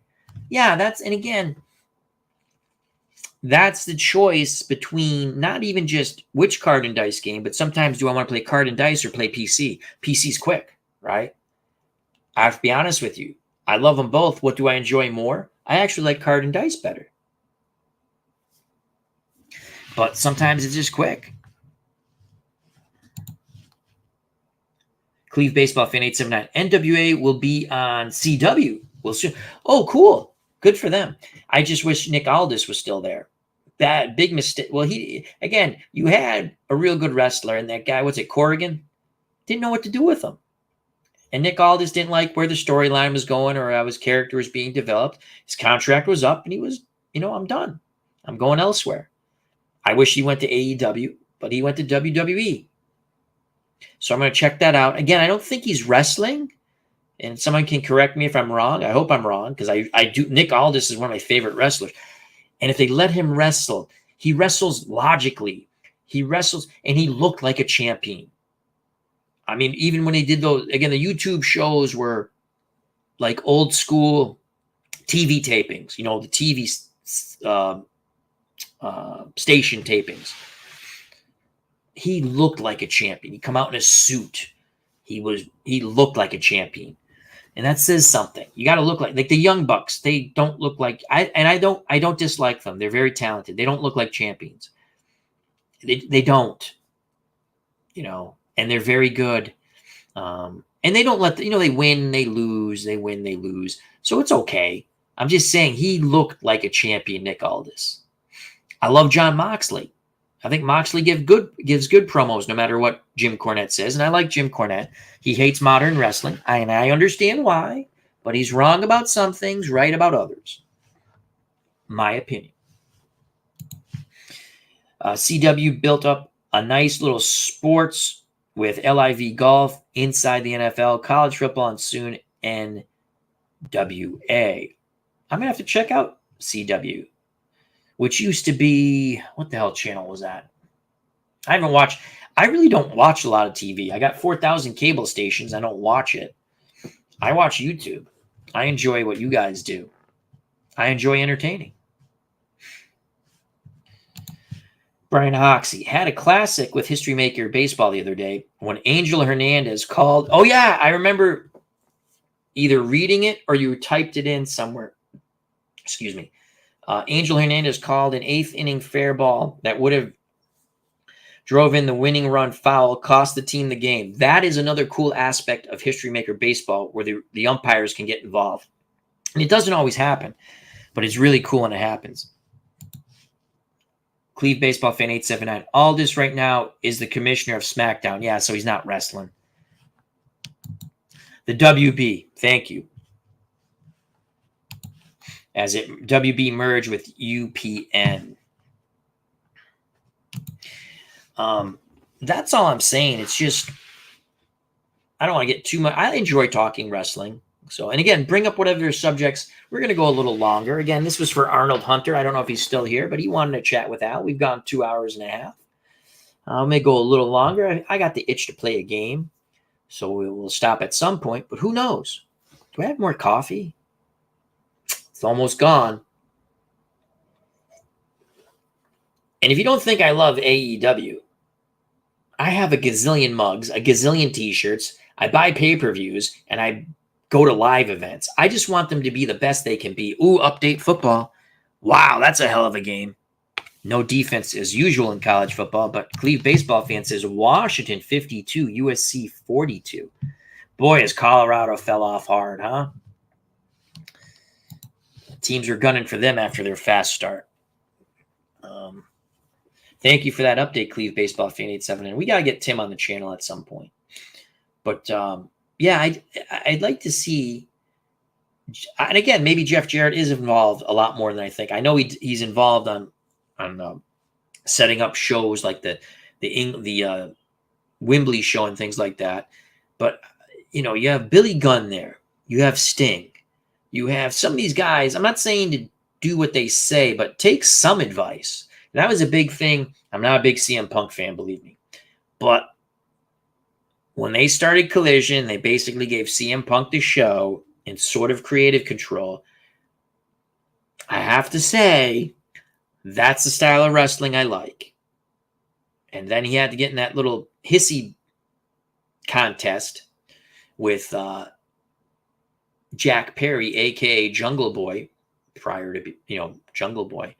And I thought the Jack Perry heel turn was awesome. I think the heel turn for that young kid, Wayne, whatever the hell his name is, Nick Wayne, was great. They brought in Edge. I like that. I think Edge is going to turn heel. I think Edge, I still have that feeling. I know he's going to be with Sting and Darby Allin in the pay-per-view against Christian, who's a great heel, Christian Cage, Nick Wayne, and Luchasaurus. The other thing is, I get it. He wrestles with a mask. I get it. He's Luchasaurus, but I tolerate it. That stuff I can't stand. Luchasaurus. It was interesting that Edge has worked with him, because everything I read is Luchasaurus is not the safest wrestler to work with, but Edge has worked with Luchasaurus in the one match he was in so far. And anytime it's like a ring melee, it's usually with the same group. Again, they're building storyline because people thought he would team up with Christian and maybe Christian would turn face again. Christian Cage is an awesome bad guy. Don Callis, you want to talk about heat from the fans? I mean, he walks out and the fans are booing and FUing him, so he does his job. He's a great bad guy manager. I just think I love the House of Black. I have a House of Black mug. So at least they're giving them some story. I like Julia Hart. I think they should do a House of Black women's kind of crew, which I think they're doing. I'm not sure. But then what's her face spitting Julia Hart's eye with blue mist? That's an interesting storyline. I don't mind that. I don't want to see the Japanese champion woman anymore. She's okay. Same freaking match over and over again. She has the same match all the time. She's going to wrestle Toni Storm at the pay-per-view. She better drop the title to Toni Storm. The Toni Storm storyline where they go black and white and they do the old school kind of movie actress thing is pretty funny. I like it. It's that was creative. I don't know how many young people get it, but it's creative. Washington Point Z, says Mr. Sports Time. Arnold Hunter is still here. So are you still enjoying it, though, Arnold? Because this chat is all, every time, the last few chats we had was because of Arnold Hunter. So everyone give him if you're enjoying the chats, give Arnold a big thank you and shout out. Jack Perry, I hope they can bring him back, put him with Christian. Yes! Mike, I said the same thing. I go, how great would it be if he goes, I realize the error. I was been saying that. I agree with you totally. See, that's great thinking. Mike and I can think wrestling. You should have done that because now you have Nick Wayne and you have Jack Perry and because Jack Perry realizes, Christian Cage was right. He's right. He's right. And I have to go back with the group. That I agree totally. Mr. Wrestling 2, Edge is always one step ahead. I think he and Christian have a long game plan. I agree. I think this is what I would do. And I have mixed feelings. We're talking some wrestling here, folks. AEW wrestling. I have some mixed feelings. I kind of want Edge to betray Sting and Darby Allin and go with Christian Cage. It would devastate the fans at AEW and the young kids who like him because they brought him in as a good guy. But that's what I want to see. I don't know if they'll do it, but that's what I would do. Because then you can have this whole thing in Sting's last year with that two-group rivalry. I don't know. That's what I would do. That's what I would do. And I definitely would bring Jack Perry. If Jack Perry comes back, he's already a heel. He would join forces with Christian Cage. You can have Christian Cage, Luchasaurus, Nick Wayne come out to ringside, like on the deck thing. Why can't I think of it? When the walkout, the catwalk on the catwalk. Who's saying that, son? If you guys get this, I'll be amazed. I think Tim will get it. I'm too sexy for my cat. Too sexy for my cat. Let's see if you can get that one. When they come down the ramp, that's the word. And Tim already got it. I knew our good friend Tim, Cleve Baseball Fan 87. He got it. Right, said Fred. You are correct. I would have them come down, and they're watching the match, and then they storm the ring after the match and have Jack Perry against somebody. And now you don't know who they're going after, and they just all pound the crap out of Jack Perry's opponent. And Jack Perry says, I'm back home where I belong. Why can't they think of this stuff? I think it'd be awesome. I agree with our good friend Sports Time Machine, Mr. Utah Mike. Check out that wonderful channel. Billy Gunn, yes, he did. Just turned 60. I would have had MJF not go with those guys, the Acclaimed. I mean, it was fun. I watched it. But I would have rather seen him go with I would have put him with, if Danhausen's ready to wrestle, and he is, because I read about it, and he was mad that he wasn't put on, like, quote-unquote, the Halloween show when there's a bunch of little kids in the audience with Danhausen stuff and Danhausen signs. and he's in back and you don't let him come out. Again, no matter what you think of Danhausen, the gent over there, marketing genius. Fans love him. Fans of all ages. Extremely nice human being. Met him. And you don't fake the niceness. But he can be evil at times, which is cool. I would have had Danhausen tap MJF on the shoulder and MJF go, oh, and take him as a partner and then grab 2 other mid-level guys. And that would have been my team. They did the Acclaim. It was fun, but it was predictable. Even though they kept saying, no, I'm not going to do the Acclaim. Warlow, they're finally doing right, but is it too late? You know, everyone's gunning for MJF. I like that. The rumor is he's not going to sign with the AEW. I think he's already got a contract, but sometimes I watch the YouTube wrestling guys. You know, they talk about wrestling just out of curiosity because they have, you know, they follow it more than me. I watch and when I talk about wrestling, I talk about the old stuff and the territories and the history and just AEW storyline. They've got to do a better job on storyline. They have to stop with, and this is every sport, stop trying to get the magic demographic of 18 to 30. Not happening. Not for TV. Not happening. It's going to happen on the phone. It's actually the phone. They don't even use PCs anymore. It's the phone. Phone. Everything's the phone. So that you got to get them there. You're not getting them on TV. My brother-in-law works for ESPN. I go, I don't understand you guys when you're trying to get this demographic that you're never going to get. The demographic you're going to get is me. I have disposable income. Me. Not the 18 to 30-year-old. Most of them. You want my demographic and older. Because we're the ones watching TV when we do watch it. They don't get that, though. Sports Time Machine. Max Caster of the Acclaim is, yes, Jets and Redskin tight end, Richard Caster.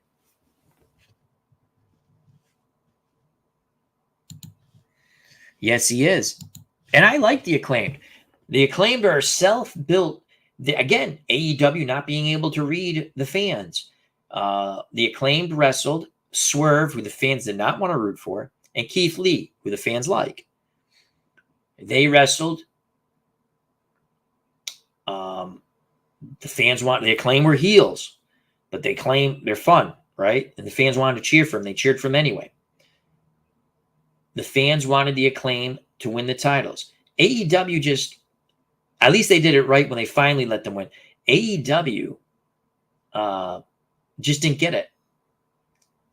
How can you not tell that the Acclaim is way over than Swerve? The fans like Keith Lee. They don't like Swerve. They want to. When I say they don't like, they want to root against him. He's a great heel. I also don't like what they did when they did the whole home invasion thing with Hangman Page. Stupid. Don't effing do that crap. Come on. And again, I know it's a show. It's stupid. And then they go look at his little. Obviously, there's no little baby there, but they make it like, oh yeah, you know, we're talking to his little son. It's stupid. Don't do that. It's stupid. Stupid. And the person who thought up that should be admonished. Home invasion angle. They've done that a couple of times where, oh, you go beat up the guy in his ring. That's different. I don't like that much either, but because it's not realistic. Not that home invasions don't occur. I'm just saying it's stupid. That's just Arnold Hunter. I do watch modern day wrestling from time to time, but I can't say I enjoy it. And I understand. Excuse me. And again, throw out whatever subjects you want to talk about. We're coming to a close here pretty soon. We'll go another 15 minutes. That'll be a 3-hour show, right? And again, thank you to Arnold Hunter. Everyone say a big shout out and hello to Arnold Hunter for this chat for Al. He asked for it Thursday, and we did it because I like Arnold. He's a very nice person. Modern wrestling, there's some good things and there's some bad things. The bad things slightly outweigh the good things. But when it's done right, wrestling's fun. If you like wrestling. Keith Lee is so underused and absolutely. And the other thing, Mike and everyone, just talking some wrestling. Again, throw whatever you want in the chat and we'll talk about it. We got 15 more minutes to go approximately. and maybe a little longer. I don't know. Keith Lee is a big man. Brian Cage is a big man. Wardlow is a big man. Powerhouse Hobbs, a big man. Lance Archer, a big man. AEW does not know how to book big men. They lose the guys who they should annihilate, or they have a tough time. You're trying to build up Lance Archer, and Lance Archer is going to wrestle, I think tonight, or was it Friday? I don't know, but it was the shows that just passed, not the Wednesday show. Darby Allin. But yet you have Lance Archer struggle with a squash match a little bit, and then he squashes the guy. If you're going to do a squash match, and they do it once in a while, just let him squash the guy. Because you're building up the Darby Allin thing. And again, they're not going to have Darby lose to Lance Archer, but a power bomb, you know what's going to happen, probably. Lance Archer's going to take him outside the ring and power bomb him on something, right? And miraculously, Darby Allin will come back. Rinse and repeat. My God, it's the same wrestling. Again, very predictable. How about this? How about this? You're building up, right? Sting, Darby Allin, they're taking on Christian Cage with Edge, right? Edge, Darby Allin. How about this? How about a DQ with Christian Cage coming into the ring with Luchasaurus, and they're helping out, and they just all pummel the crap out of Darby Allin, as opposed to letting him beat, which they probably will, Lance Archer. They don't know how to book big men. They don't know what to do with a big man. You can't have all your champs, your tag team champs. Now, I like what they did there. Ricky Starks and Big Bill. I like that. They didn't know how to book Big Bill. They had the Firm was kind of a fun group that they didn't know what to do with. My favorite group, Bullet Club Gold, Guns Up. I have a t-shirt. I like them. They're fun. Juice Robinson, great on the mic. Jay White, great on the mic. Fun wrestlers. The Guns, the Sons, Austin and Colton. Get the living crap booed out of them. I like that group. That was a good group to put together. So hats off there. Cleve Baseball Fan 879. Brian Pillman Sr. for that home invasion almost got the WWE thrown off USA Network. Yeah, it's stupid. I didn't like it. I heard about that. I wasn't watching then, and I like Brian Pillman. It's stupid. Don't do it. Don't do it. The world's effed up as it is. You don't have to do make-believe home invasions. Stop it. Okay. That's just my opinion. Again, stupid. Really? No one's at home, no security. You just walk in on a little kid's room, a baby. Come on. Stupid. I was like, I'm right about to shut this off because it's just disturbing. It's stupid. D. Scott Howard, the Goat Whisperer. How you doing, my friend? Cleve Baseball Fan 879. Mike, the Keith Lee storyline with Shane Taylor is poor, mostly because not many people see ROH TV. I agree, Tim. It's a good storyline, though. But yes, because they don't understand it. It's a good, and I didn't understand it till they explained it to me, that they're partners. And then I looked at I said, I think I got their wrestling cards as partners, and I do. And then I watched some stuff on YouTube. It's cool. But yeah, you can't do a storyline if no one understands it. They have explained it a bit on TV, though. But yeah, I agree. And again, Shane Taylor, underutilized. Again, he's ROH, but it's an interesting storyline. They moved the manager over. He's like the ROH general manager. Oh, why can't I think of him? He was the head of the corporation or whatever the hell they were called. The Firm. Stokely. Who I like Stokely. I think he's funny. Sports Time Machine, our good friend, Mr. Utah Mike. They're turning Wardlow back to heel again. I got a bad feeling he's gonna be a bust. I think what they should do is not turn him. Just let him be Wardlow. Let him wrestle anybody. Let him just be tough. They've gone. I think you have something there, Mike. Though, our good friend, Sports Time Machine, Mr. Utah Mike. They flip-flopped him, and they did such a horrible job when he was hot. You give him the TV title, and then he loses 48 hours later. stupid. The Samoa Joe turn on him, I saw that coming. That was okay. I got that. That wasn't a bad storyline, but you can't let the guy, he wins at a pay-per-view and he loses on it's stupid, especially with someone you're building up. It's a different thing if you put the title on Jeff Jarrett and then he loses on a pay-per-view. Or if you put the title on Jeff Jarrett,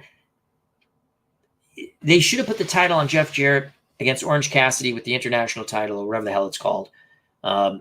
With the, they cheat. Just let him cheat. Same thing like they should have put the tag belts on Jeff Jarrett and, oh my God, I can see his name. I can see him. I can't think of his name. Oh God. They should put the tag belts on him. They should let them beat the Acclaim that time. And again, let the Acclaim come back and beat them. It's not that big a deal. It would have been fun. The fans would have loved it. They just do this rinse and repeat. Had someone online called Lance Archer a jobber hawk monster. He's a good wrestler. But yeah, they don't know how to use him. They don't. They do not know how to use him. I wouldn't let Darby Allin beat Lance Archer. I'd let it be a DQ. Again, don't use the DQ all the time. I'm just saying for this, it made sense. It would make sense. And you can have just Christian Cage come out because they just want to destroy Darby Allin, right? They don't care who they're helping. You can't constantly. I'll tell you one of the best matches I watched with Darby Allin, the time he lost to Brody King and the time he beat Brody King. Those were TV matches, and they were outstanding. And again, Darby Allin, he has to do high-flying moves. It makes sense. He's a small wrestler. But you can't have, and he sells his injuries well, you can't have a guy get powerbombed on the stairs and then miraculously come back and have all this agility. Makes no sense. Makes no sense. Just don't have him powerbombed on the thing. Jay Lethal, thank you. I would have put the belts on him. And then just have him lose it back to the Acclaim or have him lose to somebody else and the Acclaim beat them. You got to put surprise in. You can't. Yes, in wrestling, you can sit there and go, that guy's going to win that. You know one of the greatest things they ever did? When they let that guy Action Andretti beat Chris Jericho, I sat there and went, wow. Wow. Wow. I'm not, again, you don't do it all the time. But I was listening to something about Eddie. Someone was asking about Eddie Graham. He ran the Florida territory. And they're saying, oh, he's a great finisher. And another person said, yeah, his finishing things were always the same, though. And again, I'm not disagreeing or agreeing, but it was interesting. He goes, you knew the referee was going to get knocked out in the big match, and you knew the shenanigans. I'll give you an example that I saw, and you can watch on YouTube. And I didn't see it then. I saw it now because we didn't get AWA wrestling. Hulk Hogan would win the title in AWA over Nick Bockwinkel, and then a technicality, he'd lose the title back. He didn't. We go back to Bockwinkel. They pulled that 3 times. Fans nearly rioted the 3rd time they did it. It's stupid. You can't pull the same crap all the time. So they were saying about Eddie Graham's finishes. It just, you knew what was coming. You have to change your results. Where someone, again, the Chris Jericho losing was wow. And he's lost a lot of matches. And again, again, it's not about winning. It's about making money. And you have to have some surprise there. The other thing I mentioned earlier, I'd like to see these guys stop trying to kill themselves with these stupid asinine moves. They're getting really, again, wrestling result is a show. I get that. They're very athletic and they get hurt. And they'll lay in, they actually probably wrestle now overall much more stiffer than they used to. Now, grant you, there were guys in territory days that wrestled stiff, meaning you really laid in. But you can see when they're doing the chops, guys welting up, guys' chests breaking open and bleeding. That's laying it in hard. I like Eddie Kingston. I think Eddie Kingston's good. They're finally kind of, giving him his little run. Stokely Hathaway. Yep. Jay Lethal. Sports Time Machine. I like Hobbs. He doesn't look right with Callis. they had to do something with Hobbs. And Callis is just building up a family. And just Hobbs likes to get heat. They didn't know what to do with him. I was there at Worcester when he turned on Ricky Starks. That was a good storyline. They really didn't go much with it. He had the match. He squashed Ricky Starks a couple of times. Hobbs with Callis is okay. Callis just gets heat. And Hobbs is a bad guy. So Callis is building up his family. And people at first I didn't care for Don Callis too much. Because, like, what the hell did he do? He come out, people boom. Now you sit there and you go, he's an asshole. He plays it well. Cleve baseball fan, be sure to leave a like on your way out. Thank you very much. We have 5 more minutes to go. Let's touch on whatever subjects you want. I'm just babbling away about wrestling. We had trivia with P-Jet. Thank you very much, P-Jet. This chat was for Arnold Hunter. The last 3 chats have been, I think, for Arnold Hunter because he's asked for them. Ask and ye shall receive. And Arnold Hunter's always been a good friend of my channel, the FOC, and of the community. Friends of the channel, friends of the community. FOC, either way. So I like to thank Arnold Hunter. We talked about what gaming projects. We had some trivia. We talked a little baseball, what we like, what we don't like. We talked a little football, what we don't like and don't like. Not necessarily teams, but like how the game's played and things like that. We talked a little White Shadow, I'm still going to try to get some Match Game on because I love that game show. It's just going to be me. Maybe Nurse Teresa will be the host. And what we'll do is we'll do a match game. You read the thing. I'll read the thing. And then you have to think what I'm thinking, which is scary. All right. So with that, we have about 4 minutes left. Make it a 3-hour stream. It was a lot of fun. It's 11:33 p.m. Eastern Standard Time. Remember to turn back your clocks.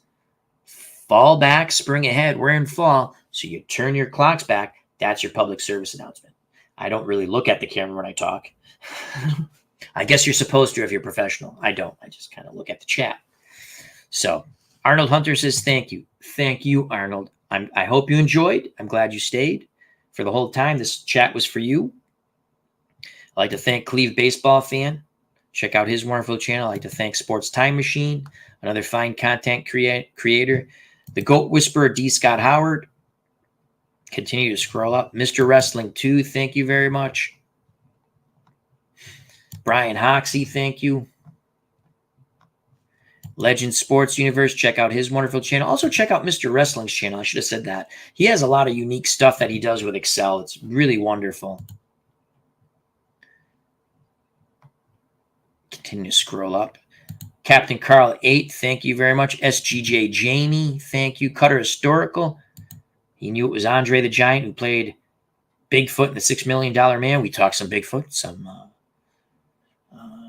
monsters and stuff. I might still try to get that grant from the U.S. government to look for Bigfoot if it's still out there. In Search Of. We did a little In Search Of. Michael Canastari, thank you. David Selinsky, P-Jet, the trivia master of disaster, but not disaster, the trivia master. Golden Goose, Larry Harris. We had a lot of fun people. Some people I haven't seen, and they came in. So remember, if you want to join, you have to be a subscriber to get in the chat for X amount of time. And you have to be a nice person, or we'll boot you. John Wise, thank you. Tim Lavery. Headspun. I think I said Larry Harris, but just in case, Larry Harris. Philip Reynolds, check out his wonderful channel.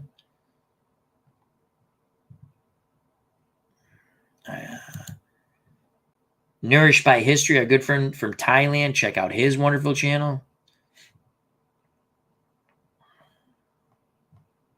It's a very lively chat and a wonderful chat. I had a lot of fun. I thank everyone. You guys make it fun and special. As I'm just scrolling up, I do this. It's, To me, you got to thank everybody. Frank Wayne Scott, thank you. Mark Jones, thank you. Captain Carl 8, thank you. I think I said that, but that's okay if we do it more than once. It's okay. Sometimes I forget. Joel Horland, thank you. Some fun trip. MK, he's a Yankee fan, but thank you. He had some interesting thoughts. Hope we see him again. Roy Face, thank you. Oh, that's Headspun. I'm sorry. Getting tired. I think. Holy cow, we did have a live RJL Network. Check out that wonderful channel. Thank you. Just scroll. It was a very fun chat, lively chat. And that's what it's about, having fun.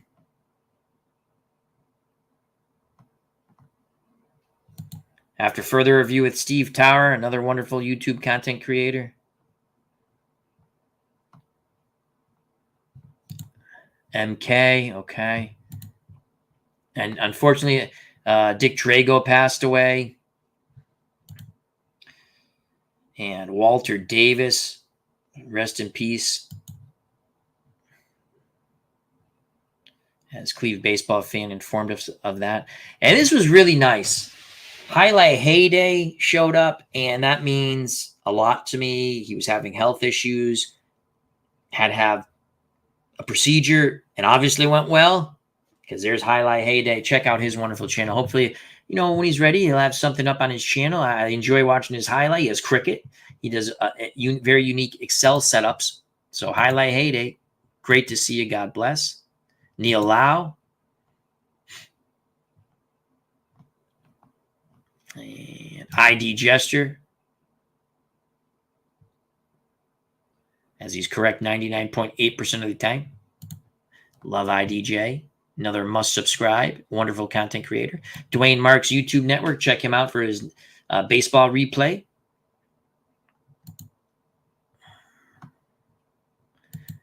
Thomas Bartlett. Oh, you know what? I don't know if I said hello to Thomas on the way in, and I apologize. And that is it, folks. So if you enjoyed the stream, listen to Mr. Cleve Baseball Fan. Smack that like button on your way out. If you have not subscribed, you want to, do so. Hit the bell for notification when we go live. I greatly appreciate everyone's time. Stay safe, be smart, treat people that are going to be treated. Check out all the other wonderful content creators in the FOC. What's the FOC, you say? Friends of the channel. That's my channel. And friends of the community. That's everyone else in the community. Join the fun. Like Norman Cheers. Come where everyone knows your name. So until next time, God bless. I love you all. Don't forget to turn your clocks back if you're in the United States of America, because it's fall back. You get an extra hour of sleep. Peace. Bye-bye.